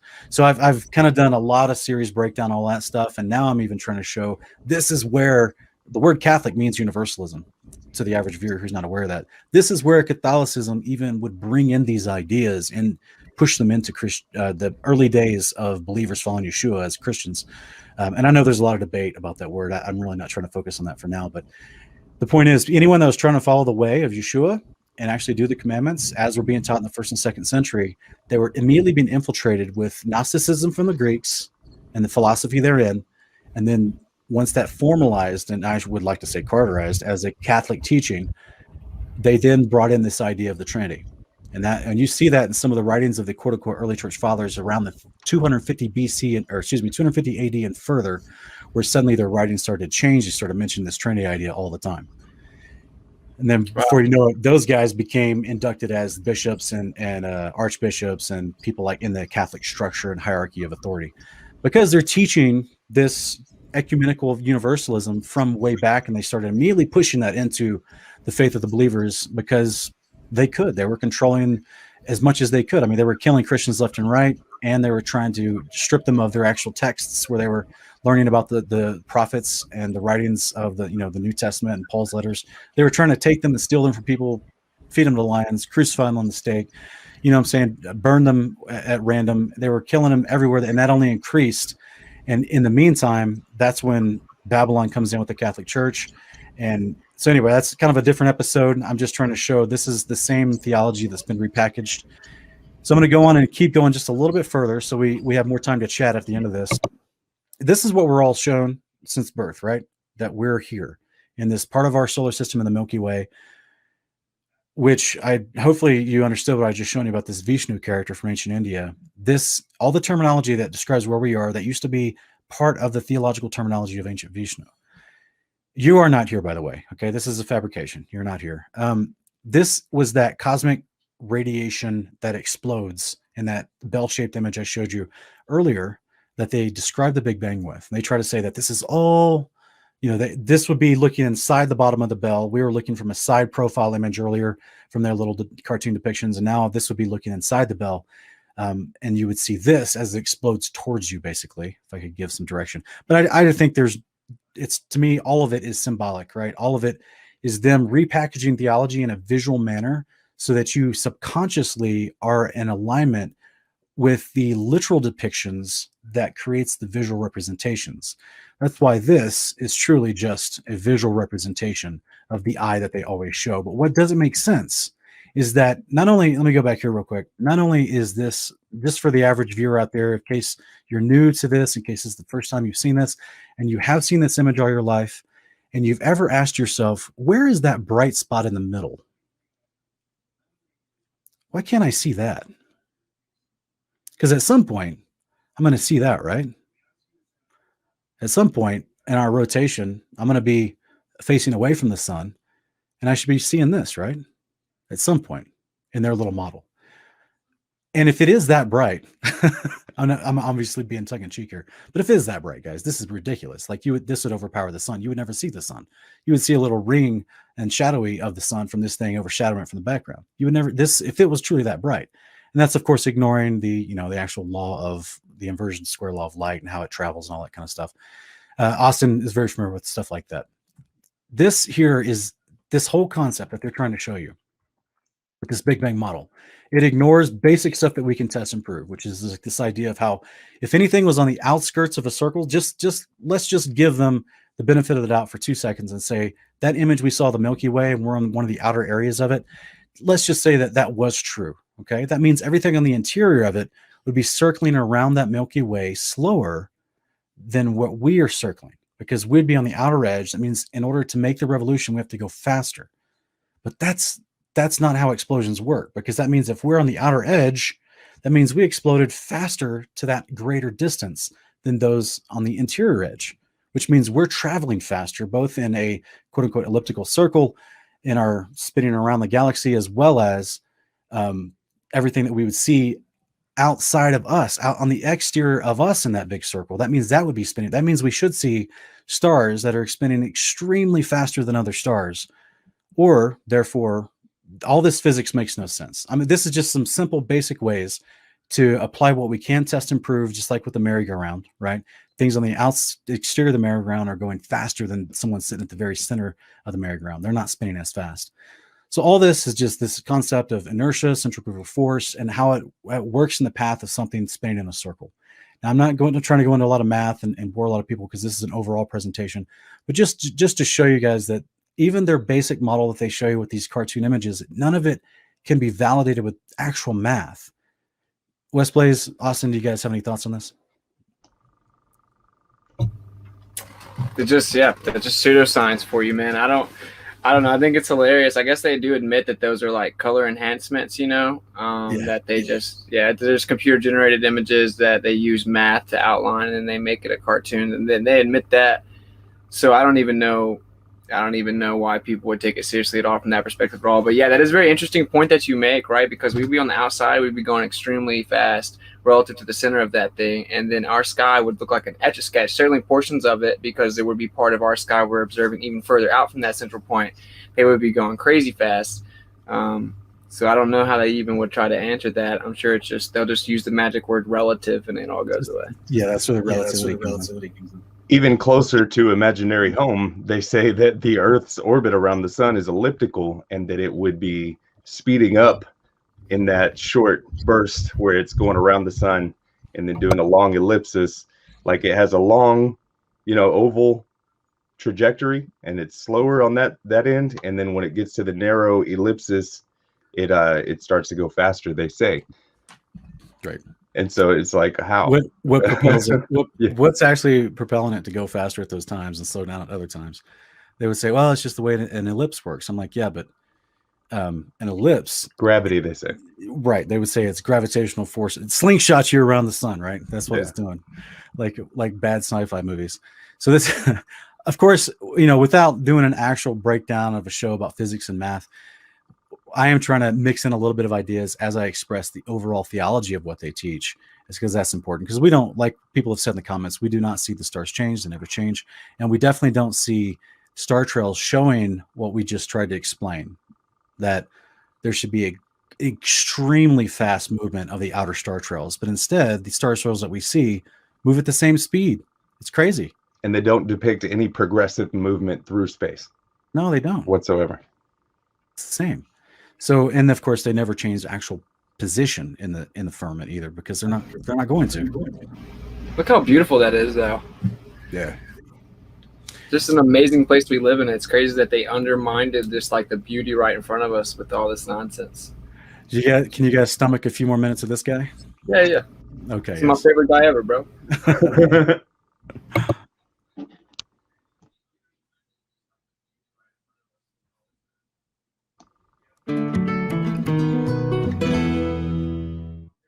I think you must realize that some people are going to go to your show at the planetarium and they're going to say, aha, those scientists have discovered God, because God, dark matter, is what holds this universe together.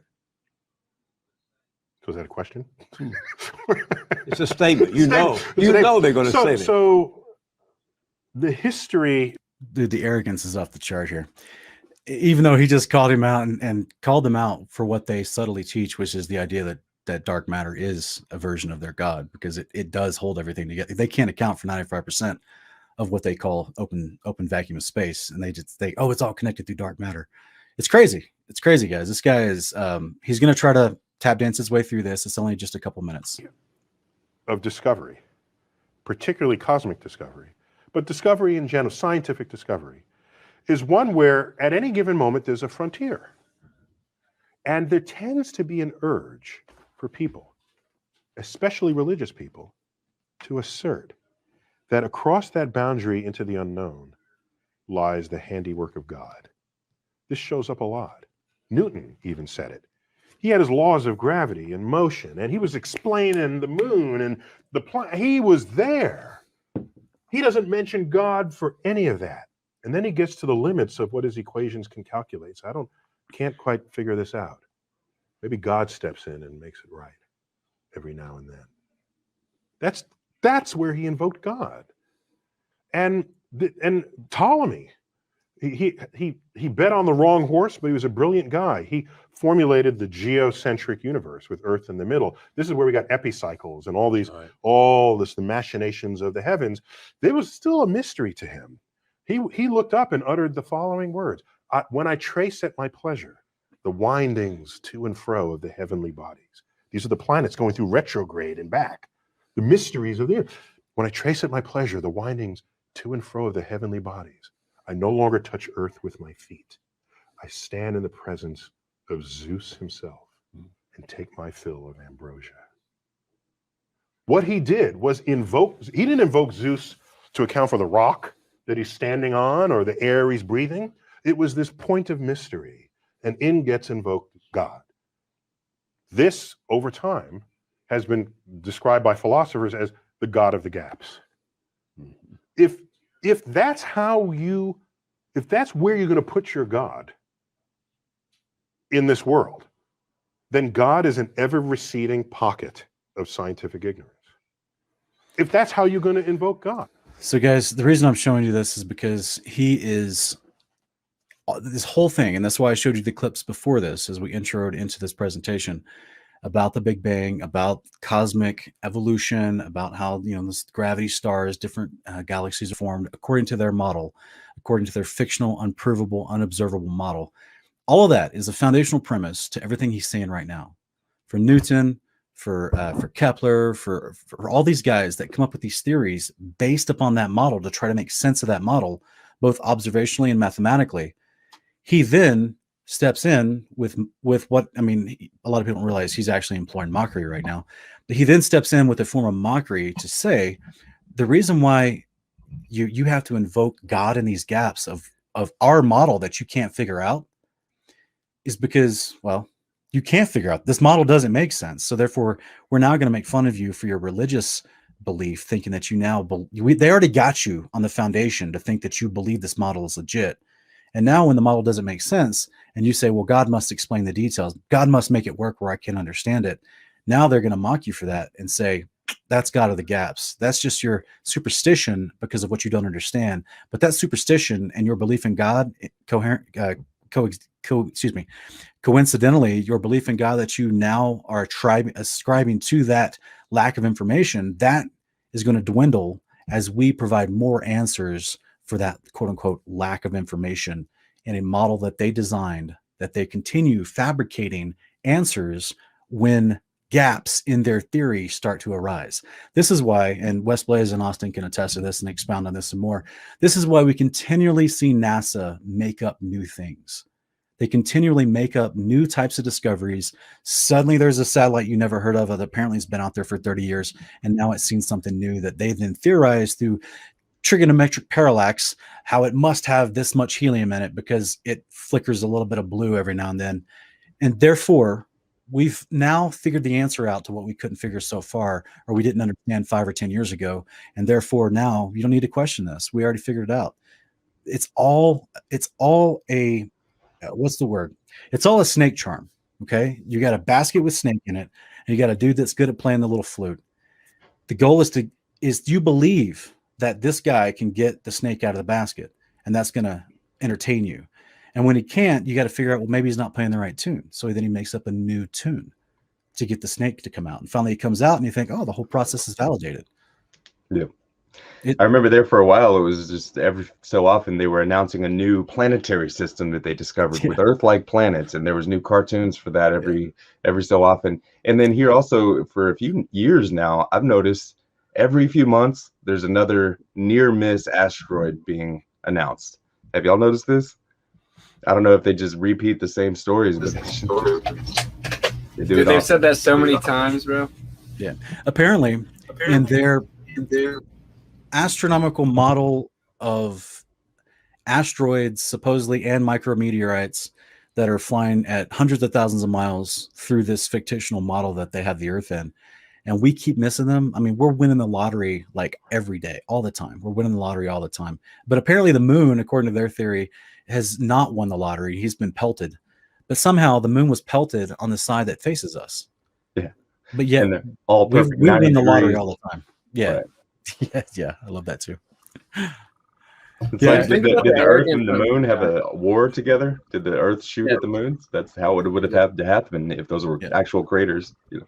That was actually during the custody battle, whenever they decided that the sun wasn't going to pull the moon, it was just going to pull the Earth and leave the moon alone. And so, the Earth won custody of the moon, and they had to fight it out. Mm-hmm. I asked that question when I was in like 10th grade, and my teacher couldn't answer it. Like, if the gravity's pulling the Earth around the sun, then why doesn't it affect the moon if it's way smaller? And of course, the answer is that relative mass because it's closer. Well, then it has to be going one way or the other. It has to be going towards the Earth or away from the Earth. And they've updated their model now. They say it goes 1.5 inches away from the Earth every year. And no one catches it. And this is actually what you're talking about, Austin, is the answer to James Henry's question. So James Henry's asking, how are all these theories scientifically admissible? For the exact reason that Austin just explained. Whenever you do, and I actually saw this in college classes, people would actually ask a question, and the way that the collegiate system is set up and the systems of honors that they give and the placement within the teaching positions and their salaries are absolutely connected to this. The way the collegiate system is set up, there's so much pride built into being a professor. If your student challenges you on something you can't answer, they're not going to say, we don't know. They're going to bulldoze you with intimidation tactics so that you stop asking questions.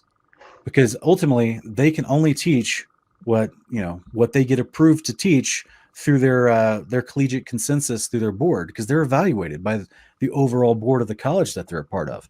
This is why when I was in college, I was so frustrated by having these textbooks I paid a ridiculous amount of money for, and then going to actual class and taking 3 pages of notes from the professor on stuff that was not even in the textbook. And then he was like, oh, you'll be testing on all of it. So you'll be testing everything I'm talking about plus everything in the textbook, even though we're not going to talk about anything that's in the textbook. Go home and read that on your own.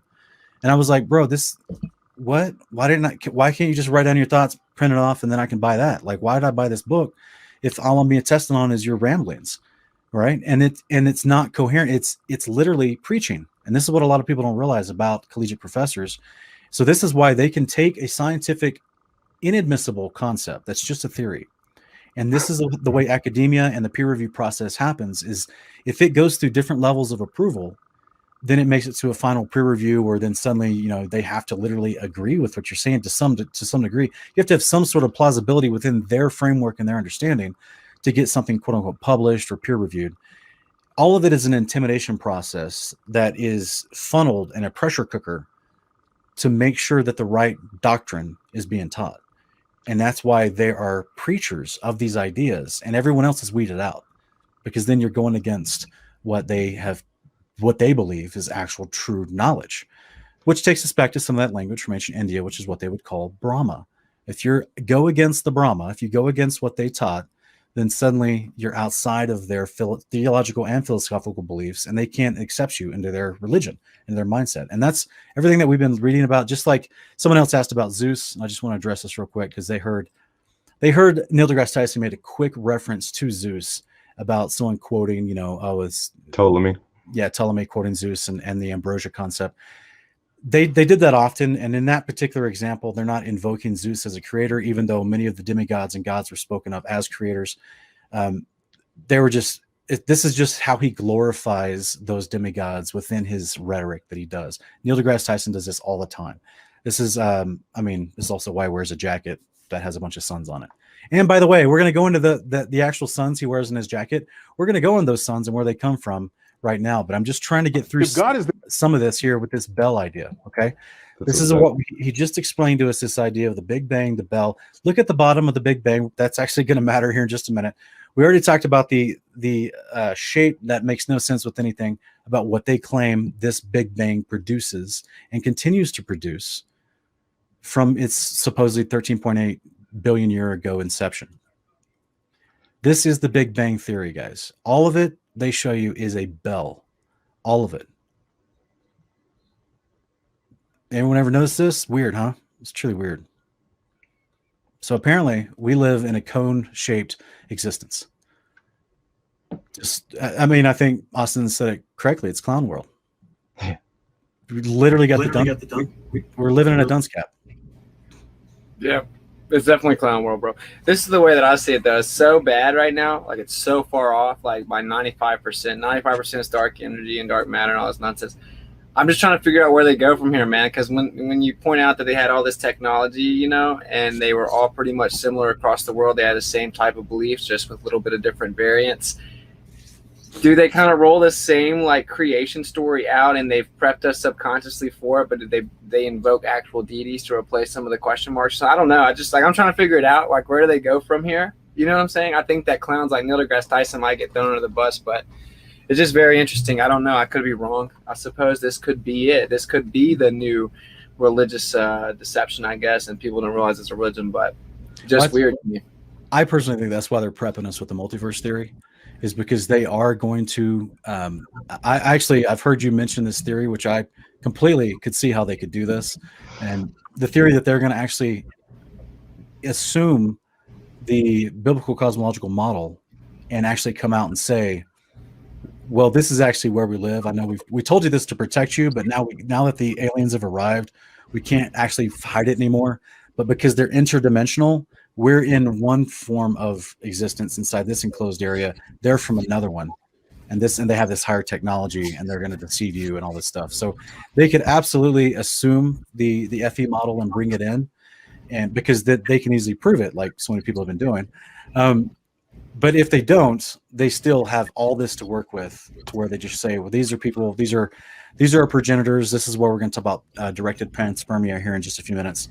And they're going to try to talk about how life was seeded from these higher intelligent beings. So there's multiple ways they can go with it. But real quick, I want to show you this bell concept. This is a very short video about a guy who actually found another facility very much related to the famous Nazi facility that had to do with the Bell Project. So I'll let you guys check this out. In the remote Owl Valley, just outside the small village of Ludwikowice, Poland, stands a strange decagonal structure strongly associated with Nazi mysticism, known as Hitler's Henge or Mucholapka. Mucholapka actually means the fly trap in Polish. Mucho means fly, lapka means trap. Interestingly, in Czech language, mucho or mucha in the feminine form is actually the name of a very famous artist whose paintings you've probably seen before. Nobody knows why the place is actually called the fly trap, but some people say it's because it looks like the traditionally hand-blown glass fly traps that you get in Poland. What they do know is that the structure was built by the Nazis and may have been the foundation for some kind of tower. The structure also stands on top of a vast complex of military tunnels built into the hillside. These tunnels were actually built by Polish concentration camp prisoners. Mainstream scholars believe that this structure was actually the support for a cooling tower or a water tower. According to others, though, the Nazi high command would not have devoted so many military resources here if the valley contained only an energy plant. The tunnels beneath the flytrap were part of a massive military complex known as Project Reise. Reise means giant in German, and that's because there was a massive underground military complex beneath. It is said the complex tested new weapons. The most advanced was known as Die Glocke, which means the bell in German. There's a great deal of evidence to show that leading German physicists working with the Nazis, including Hermann Oberth and Werner von Braun, who later went on to make significant contributions to the space race for the United States, were involved in creating a bell-shaped machine that could use electromagnetism to hover in the air. Surviving sketches depict the bell as having dimensions measuring around 10 feet high and 5 feet in diameter, with a ceramic covering. The ceramic covering is an important feature, as Hermann Oberth later went on to develop a thin layer of ceramic covering for the US space shuttles, which is still used even today. You know, a bell-shaped object would actually go contrary to the modern laws of aerodynamics, and that's because as a bell shape, it creates a lot of drag. But that actually might be a good option if you want to move from side to side, the way that a hovercraft moves side to side on a bed of air. The bell would move side to side on a bed of electromagnetism so that it kind of break away from gravity. So far, so good. But this is where the story gets weird. The bell was actually supposed to be powered by some strange material which may or may not exist, which was called Zerum 525, better known as red mercury. Guys, you guys remember talking about red mercury back in episode or part 4 of this series? Yeah. Remember what we talked about, how red mercury was something that's spoken of and theorized to actually power the Vimanas of ancient India. They made engines with it, combustible. Yes. Mhm. Yes. So this is something that I don't think this is any coincidence at all. You guys remember the supposed stories of Hitler sending exploration teams to Tibet to learn the ancient ways of ancient India? Did you guys know that there's an actual, in the modern day, in India and also in the Tibet regions, there are an actual sects of people that still are Nazis, that are actually Indians, that have adopted, they worship Hitler, and they view him as a great leader, and they actually have little mustaches they've shaved to look like him. They have little parades where they all dress up like Nazis in India and Tibet, even in the modern time. Yeah. Yeah, I've seen some stuff like that. It's crazy, guys. So what this guy is trying to describe... The Vedic, and they called Vedic? Yeah, some sects of the Vedic sects, and they also they get their information from the Vedic scripts from ancient writings of India. But this is what supposedly Hitler sent both himself with other people down there to try, the SS and other people, to try to learn from them, because they were so interested in the Aryans, which was attributed to the ancient 7 feet tall gods of ancient India. So this is where you get a lot of that theory going in. So this guy's the guy I just showed you, he's just trying to show this Bell Project idea. And as you saw, powered by something that they theorized was red mercury, also moves side to side. It's not meant for airplane or rocket flight, but instead it's meant for left and right flight, like we would see a very efficient flight from quote unquote UAPs or UFOs, right? Yeah, just like a bumblebee, bro. Bumblebees aren't aerodynamic, but they have a resonance frequency and they can fly through like 50 miles per hour wind, bro. It's the same thing. All you have to do is imitate a bumblebee. You know, the fact they say that we shoot rockets into space still is so funny to me. That's true. That's true. Yeah, in fact, it reminds me of you're talking about bumblebees and how they actually manipulate their flight path, even in high winds. It reminds me of and this is a random reference, but Tiger Woods was actually given he was sitting with other golfers. I used to golf a lot when I was younger, and I remember watching this special event where they were interviewing golfers, and specifically like the big boys like Phil Mickelson and Tiger Woods and John Daly.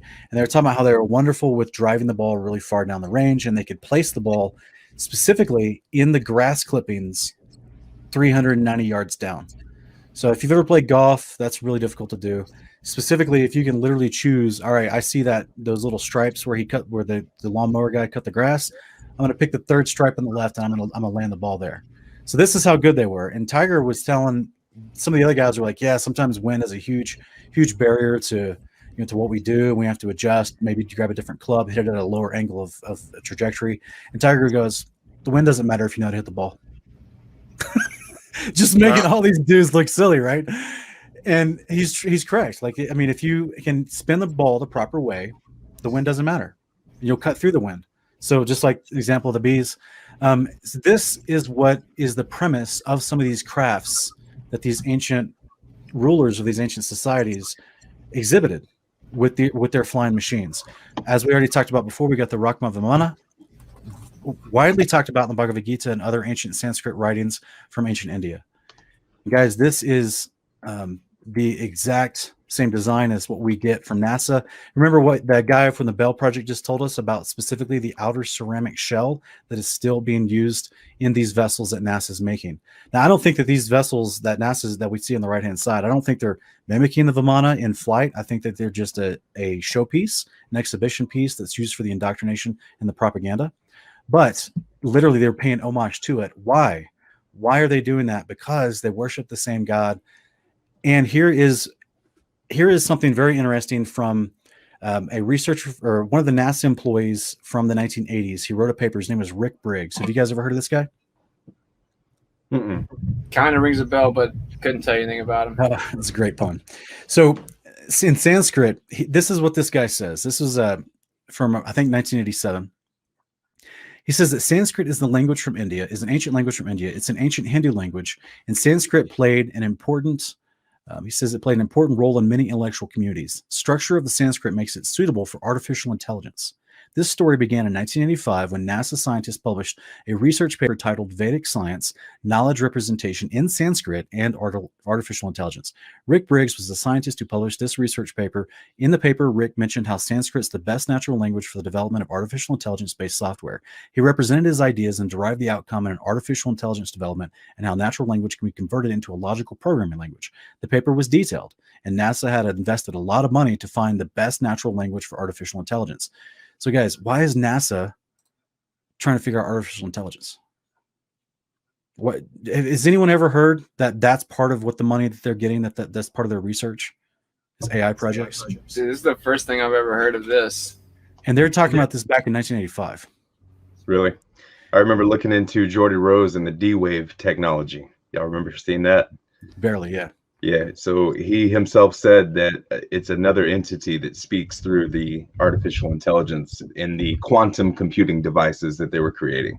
And he, I can't remember exactly the quote, but to paraphrase, he did say something along the lines of demonic. Yeah. But yeah, I agree. And we'll expound upon that later as we jump into Revelation 9 in future episodes. So ultimately though, guys, this right here, this is a NASA research guy literally trying to tell NASA, look, you want to get AI done, you got to use Sanskrit. To me, this is crazy. This is crazy. He goes on to say, NASA invested about 2 decades with many resources for this matter. I never heard of it until like 6 months ago when I was researching some of this stuff. So he goes, if Sanskrit can be used as computing language, then efficiency will be increased. Sanskrit's a simple language.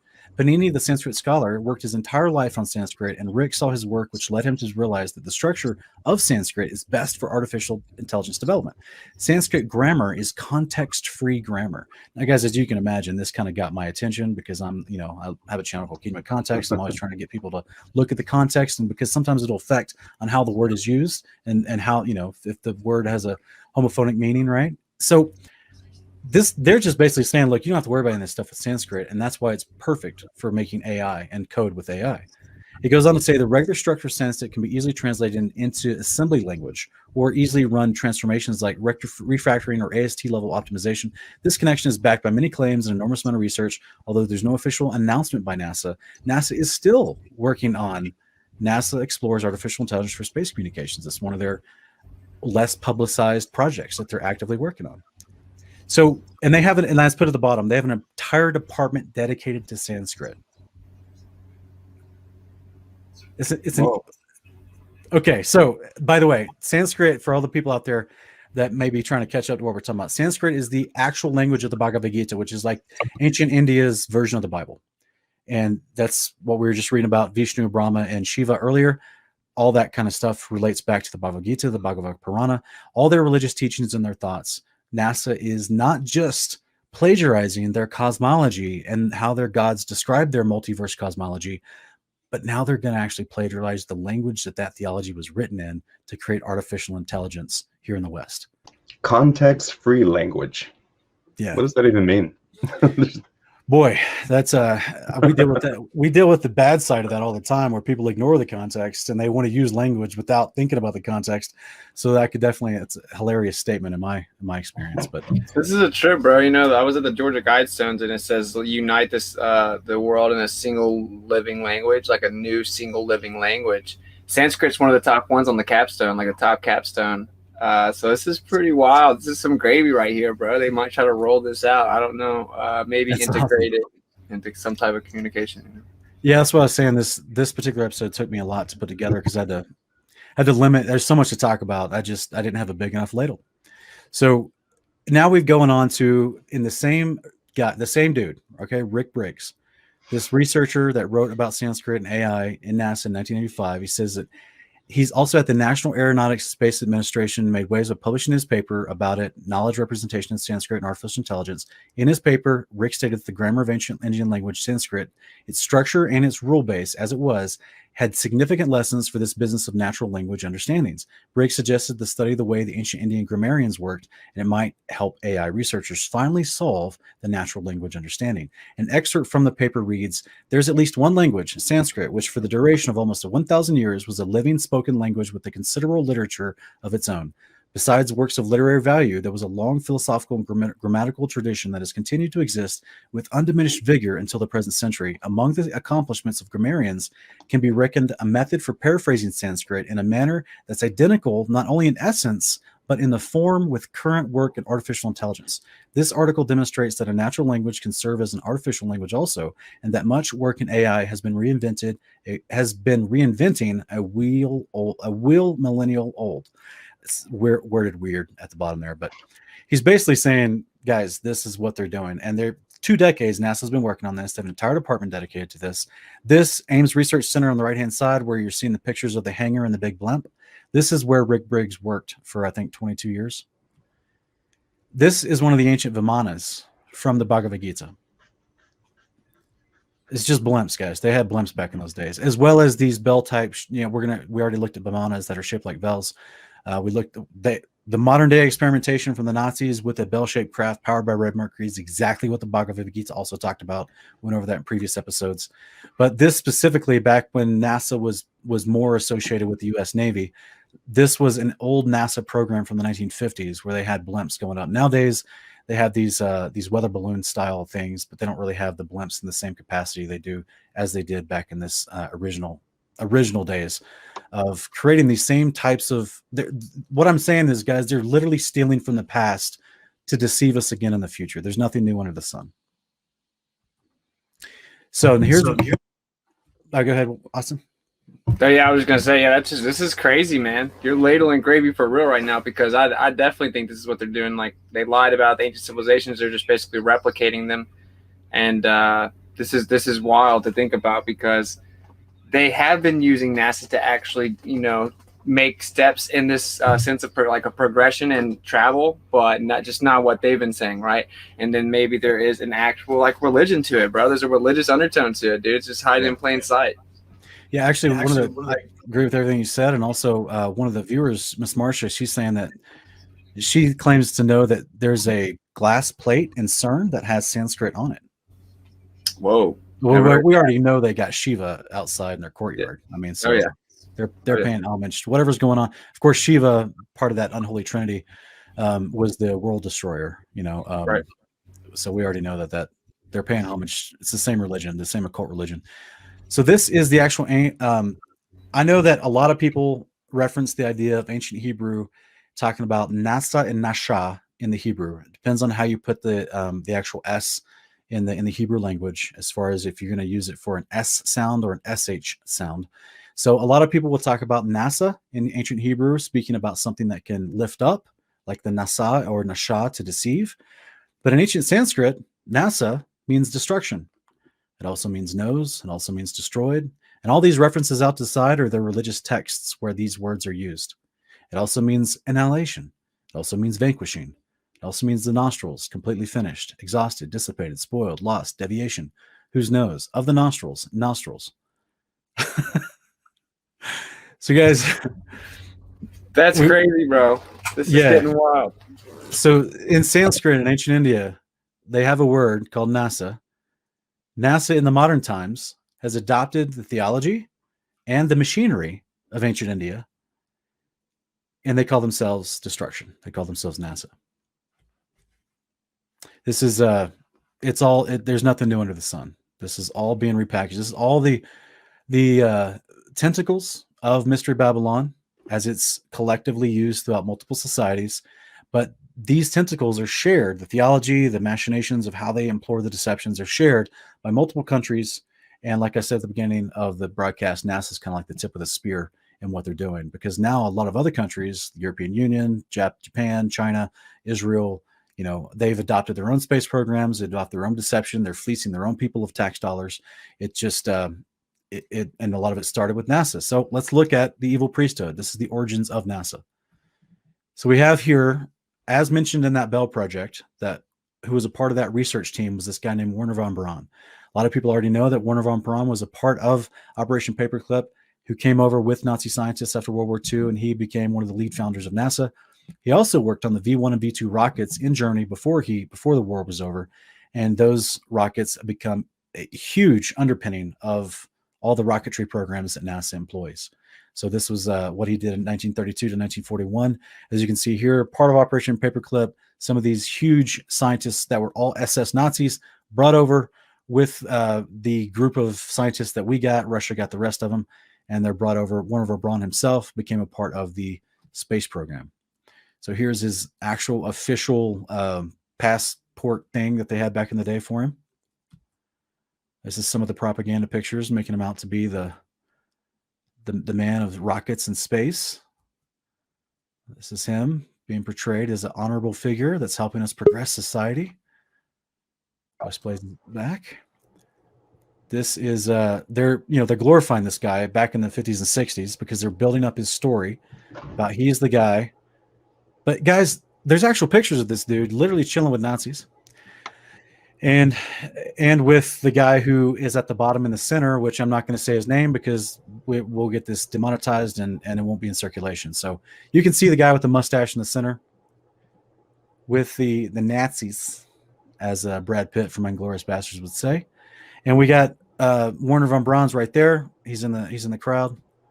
We also got him just friendly, jovial, taking pictures with other Nazis. Here he is walking with Nazis, doing something, photo ops. Here is another photo op on the right-hand side with more of them just chilling. They're not killing him, guys, because he's working with them. He works for them. Here he is front and center. Here he is actually in a Nazi uniform on the right-hand side. So just in case the people are out there going, well, maybe he was just hired to work on as a scientist. He's just trying to be hired to work on the rocket program. He doesn't mean he was an actual SS. Yes, he was. He's in the uniform right here. This is part of his documented history. He was an SS officer. So that's essentially what they did, guys, is they took dudes that used to be in the SS, full on jackbooted, throwing up the right hand to their Fuhrer. They brought them to the United States. They took the uniforms off and they assimilated them into our the scientific rocket program that turned into NASA. This was the origins of NASA. Mm-hmm. It's crazy, guys. And that's why I call it the evil priesthood, because all they're doing is they're creating the mechanisms of trickery that pushes the theology. So just like back in the days in ancient Greece in the temples of Zeus, the priests of the temples of Zeus would build these massive machine works of wood that would actually move and create and do different things and trick people into thinking that there was some sort of large event happening that the gods were creating. So then the average person would come in and they would do these. I can't remember the actual name of the one that it worked on water and everything. And the priests would build these because that's what magicians are great at. Is they're actually taught and trained in actual mechanical trickery. Like just watch any magician's revealed video on YouTube. They're masterfully deceptive, but it's all based on some sort of gadget that they've invented that you didn't know existed. That's how they don't, there's, I mean, and the more severe ones, yes, there's demonic power affecting them, but the showmen, they literally build machines, contraptions to actually pull off their deceptions. If you guys have never seen the movie The Prestige, by, there's a, magician's battle, and it shows you how they built these contraptions to fool the people for their stage shows. This is what the ancient priests of the temples of Zeus and I'm going blank right now, but all the other temples that they used to actually do to fool people, to make them think that the gods were actually doing something inside these temples. So we actually see in the book. Oh, sorry, Wes, you're muted. My bad. Lying signs and wonders. Yes, and that they're going to do this again, in my opinion, with not just Project Bluebeam, but the other one, the directed energy weapons. Yeah, this is my interpretation, my understanding of how they're going to actually, the second beast is actually going to bring fire down from heaven to light the sacrifice on an altar. But we also see this idea in what is it? The book that was taken out of our canon, Daniel and the Three Babylonians. I'm going blank. Bel and the Dragon. So in Bel and the Dragon, Daniel actually is with the king. I think it was it's either Darius or Nebuchadnezzar at the time, but he's basically he's telling the king, look, these priests to Baal, they're not actually worshiping anything. Like the Baal is a wood statue, man. He's not actually eating this food that you're putting before him every day. But the king's like, what are you talking about? The food's gone. It's eaten every day. And he's like, yeah, I'll watch this. So he puts powder on the floor. And then you can see, and then they shut the door and the king seals it. So then you see that the priests had built a contraption underneath the altar, underneath the statue of Baal, where he and his family would come out in the middle of the night and eat all the food and then come back and leave again. So then the next morning when the king comes in there, the food's eaten, but then Daniel shows him all the footprints on the ground. So, there's always been about trickery. Always. This is what the occult does. They want to trick you into belief. This is why Yahweh is constantly telling people in the Old Testament, guys, these are not real gods. They're just wood, stone, and silver and gold. Like, they're just things that men have crafted with their own hands. Yes, there's demonic activity and influence to get people to believe this stuff, but in the end, what you're worshiping that you've also attributed to the stars, they're not real. There's only one true creator of heaven and earth. So this is why all this stuff now, like I said at the beginning of the show, it's the same deception is being implored, but there's propaganda in a sterilized way that they're calling science, even though it's all built on assumption, can't be proven or validated. And that science is being pushed upon people without the nitty-grittiness of the actual rituals. Those are done privately now. Now all the theology, all the doctrine is being pushed publicly, because the doctrine, they can mold and mix with they can make it more ecumenical, right? And hide the dirty practices that is the underpinnings of the doctrine. Whereas when we look at the scriptures, the doctrine of our Father is truth, and the underpinnings, which is our covenant behavior, only leads to peace and love and righteousness, right? The fruits of the Spirit. So there's a stark difference between the theology relating to the doctrine in what the world teaches versus what the scriptures teach, with the Father's covenant behavior mingled into his biblical cosmology and how it all matters together. The language of the occult, we're almost done, guys. The language of the occult, let's look at the vector symbolism real quick. This is, I apologize. Actually, I thought the clip was up here. 1 second. I had the clip. And this is,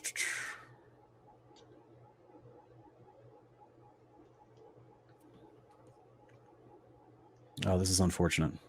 I lost the clip. It's the vector symbolism. We're talking about the same part of the logo that's in the NASA logo, and many other space agencies all use it too. It's in the Star Trek logo. Yeah. Yes, I actually had an actual clip from an old documentary. Some of the people have seen it, some haven't, and I thought I had it loaded up in the program, but I guess not. I was going to show people real quick. But what are you guys' thoughts of what we're talking about so far? While I look for this. Deep stuff. There's a lot here to consider. Yeah, it's crazy. I don't know. I think that Yeah, you know, it's a mix. It's a mix of a lot of like fairy tales of these deities and these different things like that. And then I think there is some underlying truth to it too. I think that even within their own little groups, they kind of like throw out these nets of deception to see who wiggles through it to weed them out. So I don't know. It's really hard to get down to exactly what is real, but I think there's something real. I think there's something real to the metaphysical aspect of what they think is going on, but you know, I don't know what it is. Your guess is as good as mine. Yeah, I do believe that they do have physical, like, literally unclean spirits are everywhere. We know this from Enoch and Jubilees. We see Yeshua interacting with them everywhere he goes. We see the manifestations of them in different ways in modern society. And we know that there's an actual priesthood that's dedicated to that darker type of magic and that darker type of interaction with unclean spirits. But to take that theology and whitewash it for the masses and put it out here for us to try to catch on to, while simultaneously rejecting the Father, rejecting the creation and the Creator and His Son, that is inherently assumed in this different model that NASA pushes and propagates.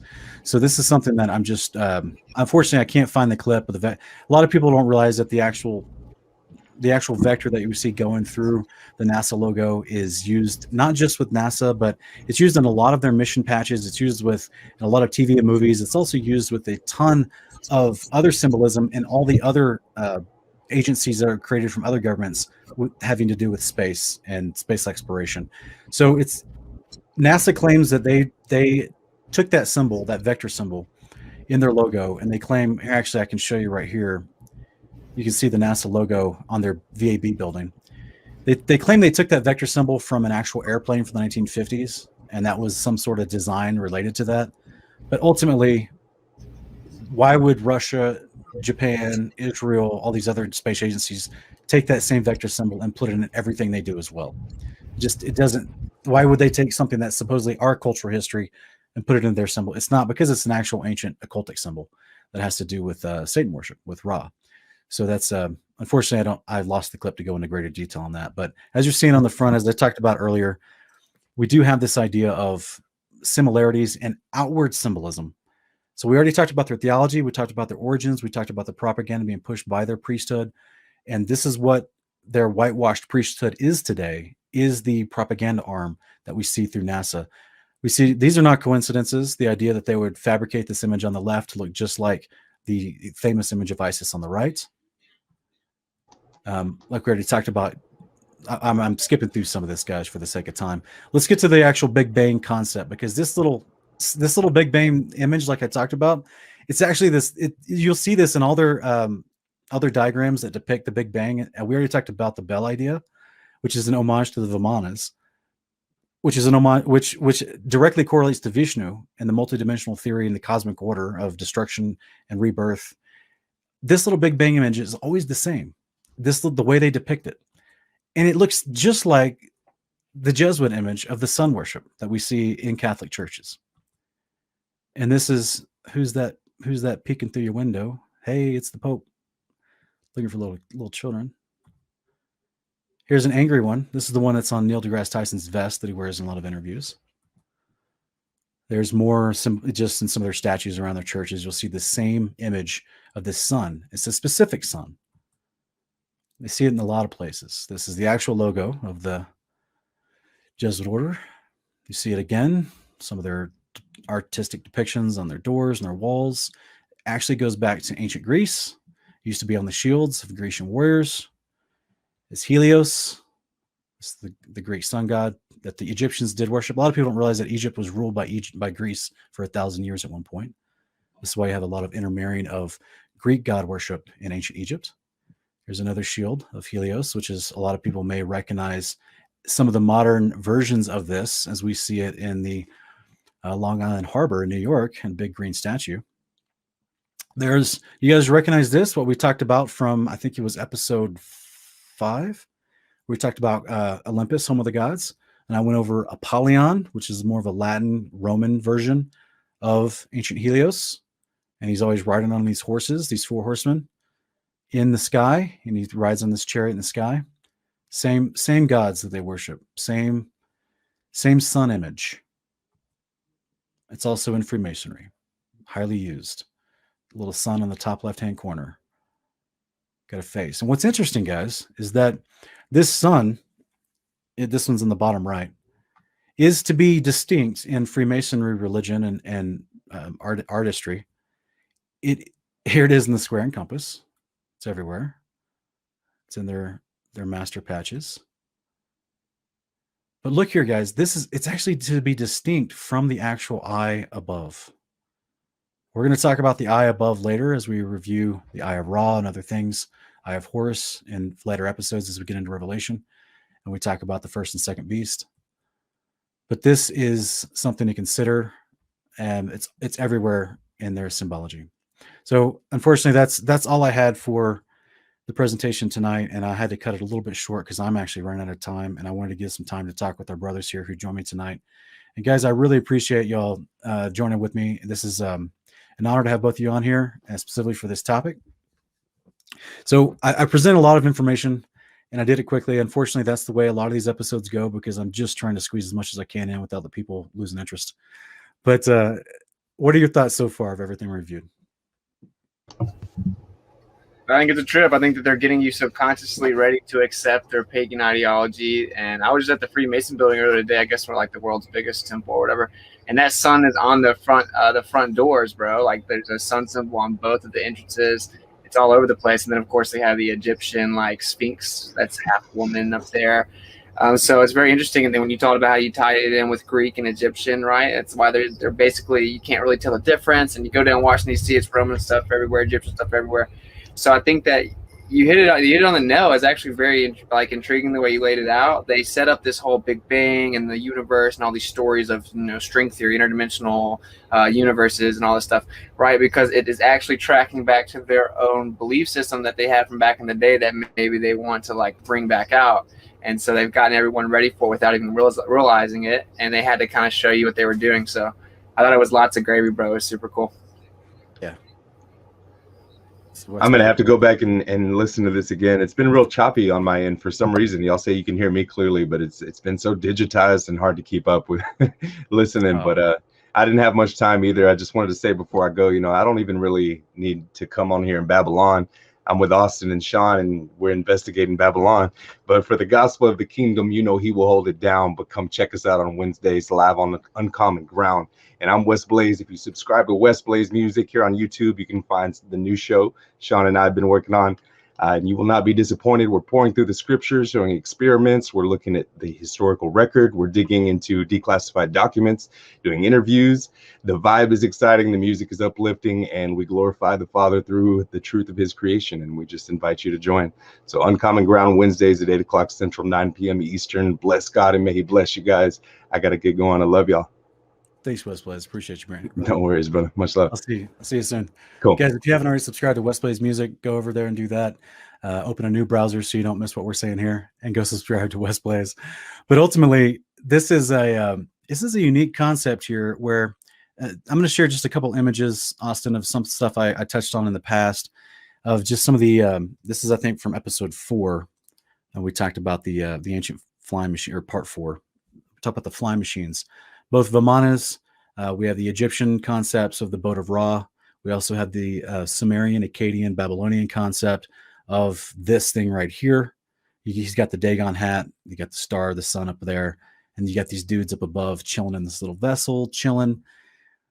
This is everywhere. This was supposedly, I read off, I don't know if you saw that episode or not, but I even read off some Roman literature where they talked about how it was a great honor to be able to, and a responsibility to navigate these flying machines.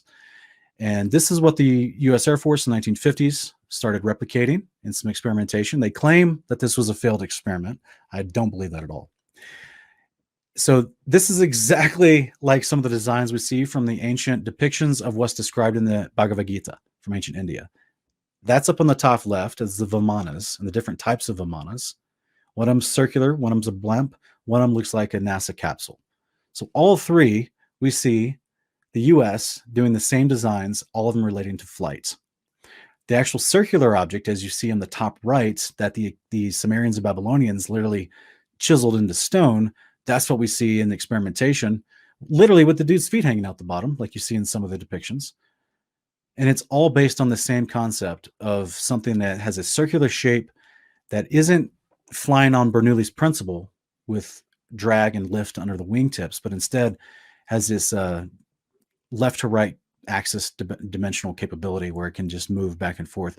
And of course, this is the actual photo release, supposedly released by the U.S. government from the Navy about UFOs, about what they're about to disclose in this month, the month of June.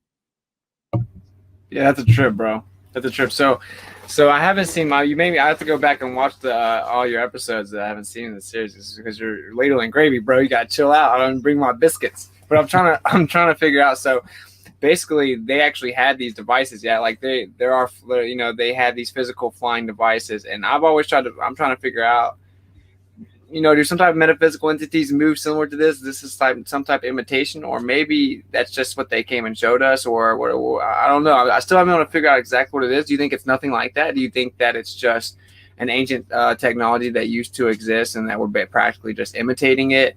And it's kind of nothing deeper than that, or I don't know. I'm trying to figure it out. It's like a rabbit hole for me. I really want to know. I think it has a lot to do with the same experiments they're doing today with where they're basically doing seances with high levels of drugs and getting messages, just like Jack Parsons and Anton LaVey and all those guys would talk about how they would get messages from these spiritual guides, except that they're not just getting theology, they're getting actual information for advancing these types of machines.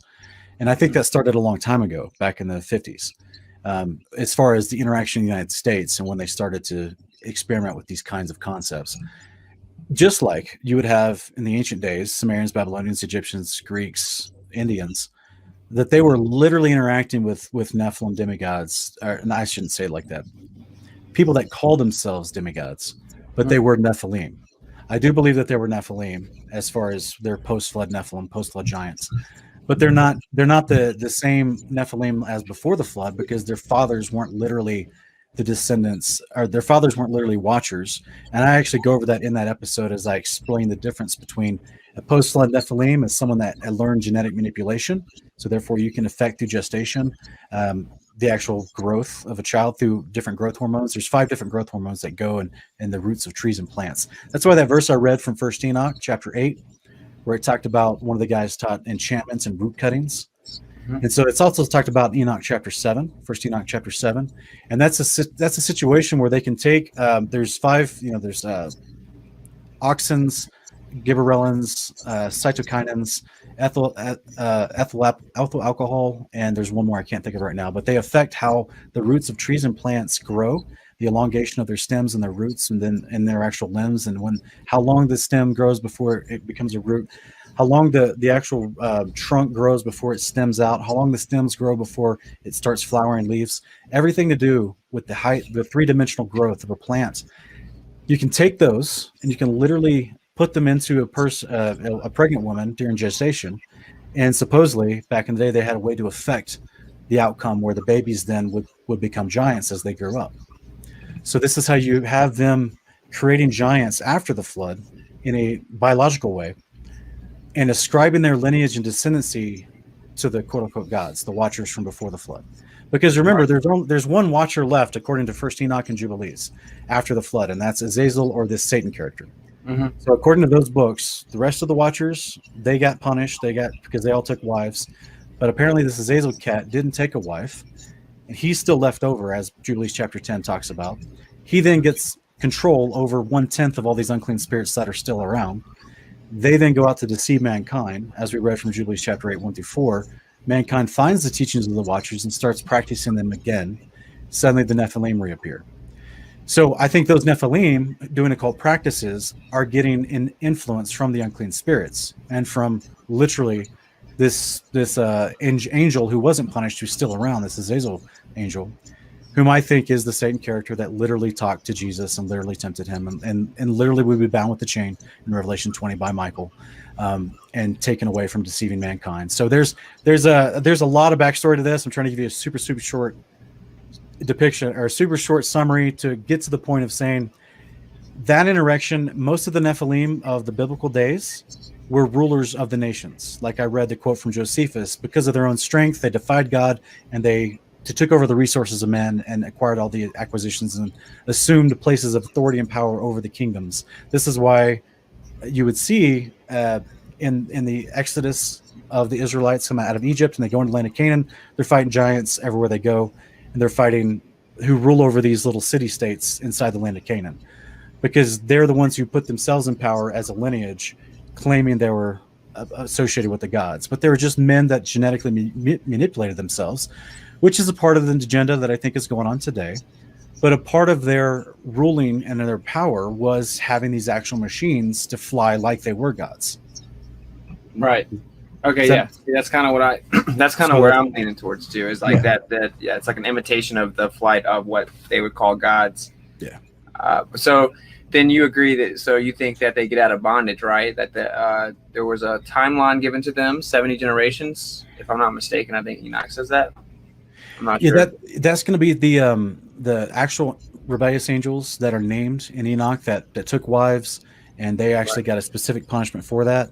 But their offspring, the Nephilim, they're according to Enoch and Jubilees, that offspring either killed themselves off or were all killed in the flood. And then now they're disembodied spirits, which are now what we refer to as unclean spirits or demonic spirits, were still out and about after the flood. And this is what Noah's trying to adjust in Jubilees 10, where he's like, hey, he's praying to God. He's like, hey, Father, look, these spirits are still here. They're leading my sons into lawlessness and wickedness and destruction. Help.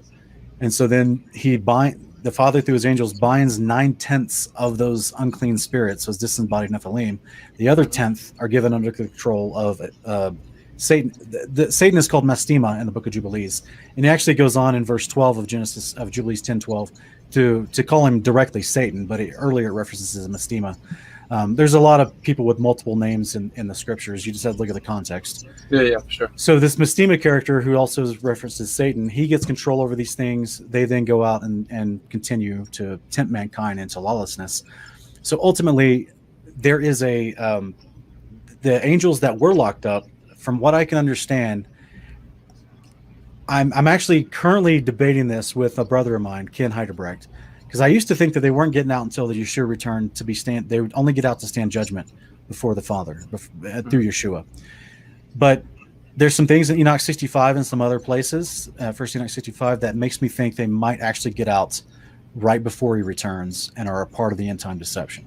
So I haven't really talked about that on my channel in great detail yet, because I want to do an actual separate video on that.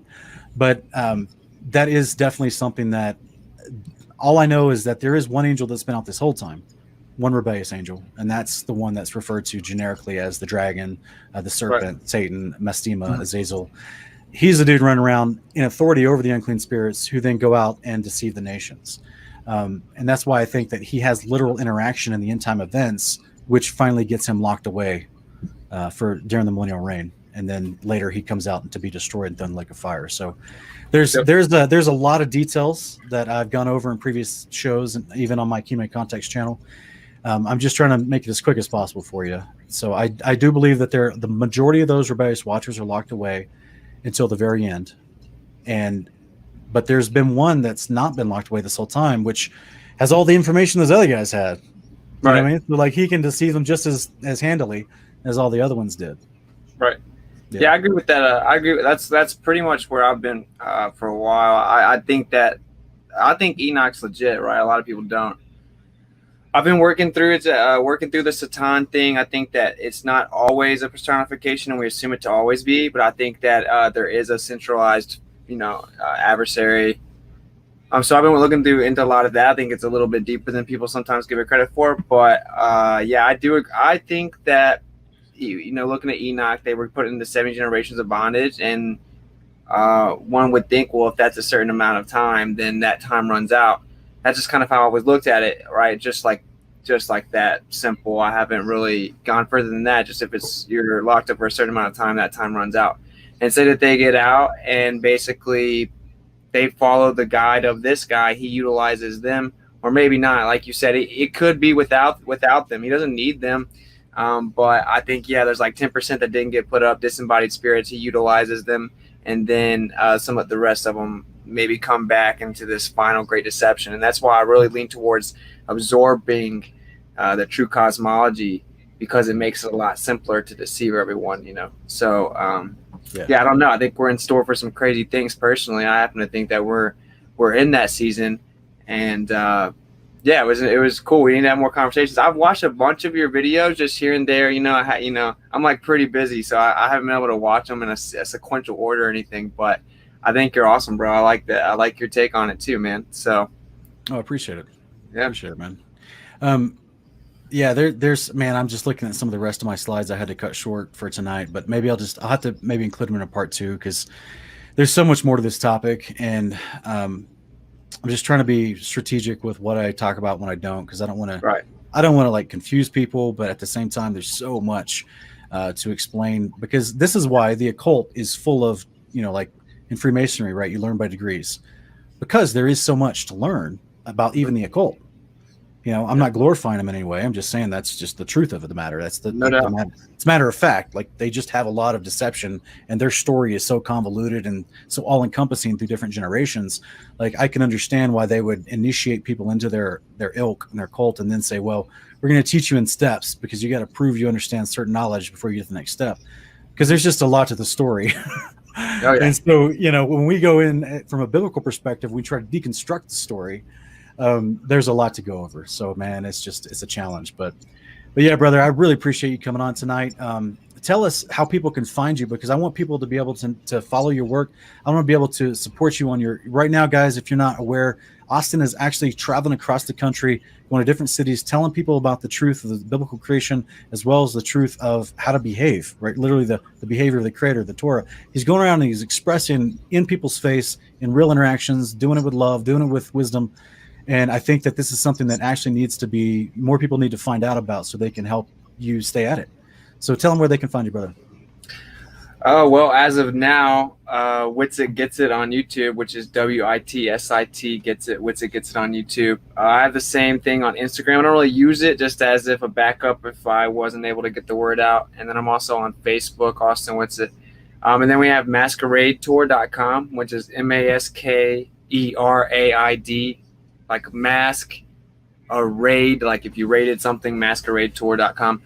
And we kind of keep that updated as much as I can, contact and donate information and stuff. So as of now, we're rocking with Witsit Gets It on YouTube. And then I have Globebusters Activism as the backup for now. So that's pretty much it. Yeah, Witsit Gets It. I think I've done pretty good, so, you know, kind of circumventing this, the censorship with my terminology. So hopefully we stick it out.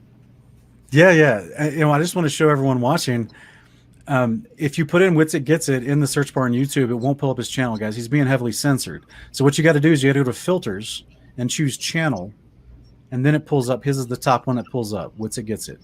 Okay, guys. Otherwise, because this is how YouTube censors people. This is why Lighthouse is coming out, because this is the masquerade tour he's talking about. So go subscribe to his channel. Go check out his podcast. He does live broadcasts almost daily, which I think is a feat in itself. Because as someone that does live broadcasts, guys, it's not easy. Being able to talk the whole time, to be on point, answer questions, interact with the live chat, try to remain focused to what you're doing. So go show him some love and support him. And yeah, man, we appreciate what you're doing. Yeah, no doubt. And you keep doing it too, man. You're crushing, bro. And as long as we all just keep, you know, trying to get the truth out there and doing the Father's work, bro, they can't stop us, you know. If we come together and we're unified, you know, this is what I'm always telling people since we started our channel. You know, we got to stop the in-house squabbling, right? That's how the enemy divides us up and waters down our message. But I think what we try to share with people, and what you probably saw with Uncommon Ground episodes, is obviously we have the history, the resource, and the capability to explain to them just the basic premise of what it means to be a disciple of Yeshua, right? You're practicing the behavior of Yeshua, which is the covenant behavior of the Creator with mankind, which, you know, he promises you, if you practice this, that his Son will judge you favorably, give you eternal life. This is the overall encapsulation of the John 3:16 promise, okay? Right. So we go through that basic with people, but so many people struggle to connect those basic ideas from one to another, because they're trying to fill that stuff into a heliocentric cosmology. So therefore, we've had to express to people, look, the gospel, the good news that Jesus preached everywhere he went, and all the prophets before him, which is him bringing you to the New Jerusalem, him bringing you to the land of promise in your resurrected body, you to live forever in a place of peace. That kingdom comes down to the ground and creates peace across the entire earth. That whole storyline assumes a biblical Genesis 1, Jubilees 2, 2nd Ezra 6 cosmology. None of that stuff can fit inside of a ball in space. So once we get you the right opening, the right setting to the story, the right description of the room that the story takes place in, then you'll easier understand all these little pieces that connect, that leads to your salvation and resurrection. Absolutely. So this has kind of been our push at Kingdom Context, is we're like, all right, let's try to get back to the definitions of these words. And these words do not define a ball spinning wildly and aimlessly in space according to occult math. So it actually just defines a very well organized enclosed house, and you just live at one of the bottom layers. And the Father with his angels, they live in the top layers, and they want to interact with you. They do on a regular basis. And in the future, they're actually going to bring their house, or a version of their house, down to the ground and create peace on the earth and get rid of all these dudes that are destroying the earth and trying to do false things that destroy yourself, and that are trying to genetically modify you, and all this occult practices that we're seeing as we investigate the practices of Babylon. All that is antithetical to the gospel of the kingdom of God. The description, the setting that it takes place in, the behavior that you do inside that setting, all of the things that the world teaches you, which is Babylonian theology, is the opposite of what the gospel of the kingdom teaches you, that the Messiah taught. So that's kind of our push. And, it's, we try to get better at describing it as simplistically as possible so that it doesn't go over people's head, and I can quickly reference scriptures that make an impact with them. And it's just, it's been a work in progress, been refining that idea for like 3 years now. So it's good to see brothers like you that are out there in your own vein, in your own lane, doing the same thing essentially, but hitting it from a little bit more technical angle, because there's a ton of people out there that need that technical information. Like they're left brain people. Like they're engineers. They're people that do math. They're people that need that information. So I think, I've learned a lot from you, basically, is what I'm trying to say. And so I think that it's well needed that we all have different gifts and talents. We work together. We can take out deception. So I'm excited about it. Yeah. I agree, bro. I agree. Yeah.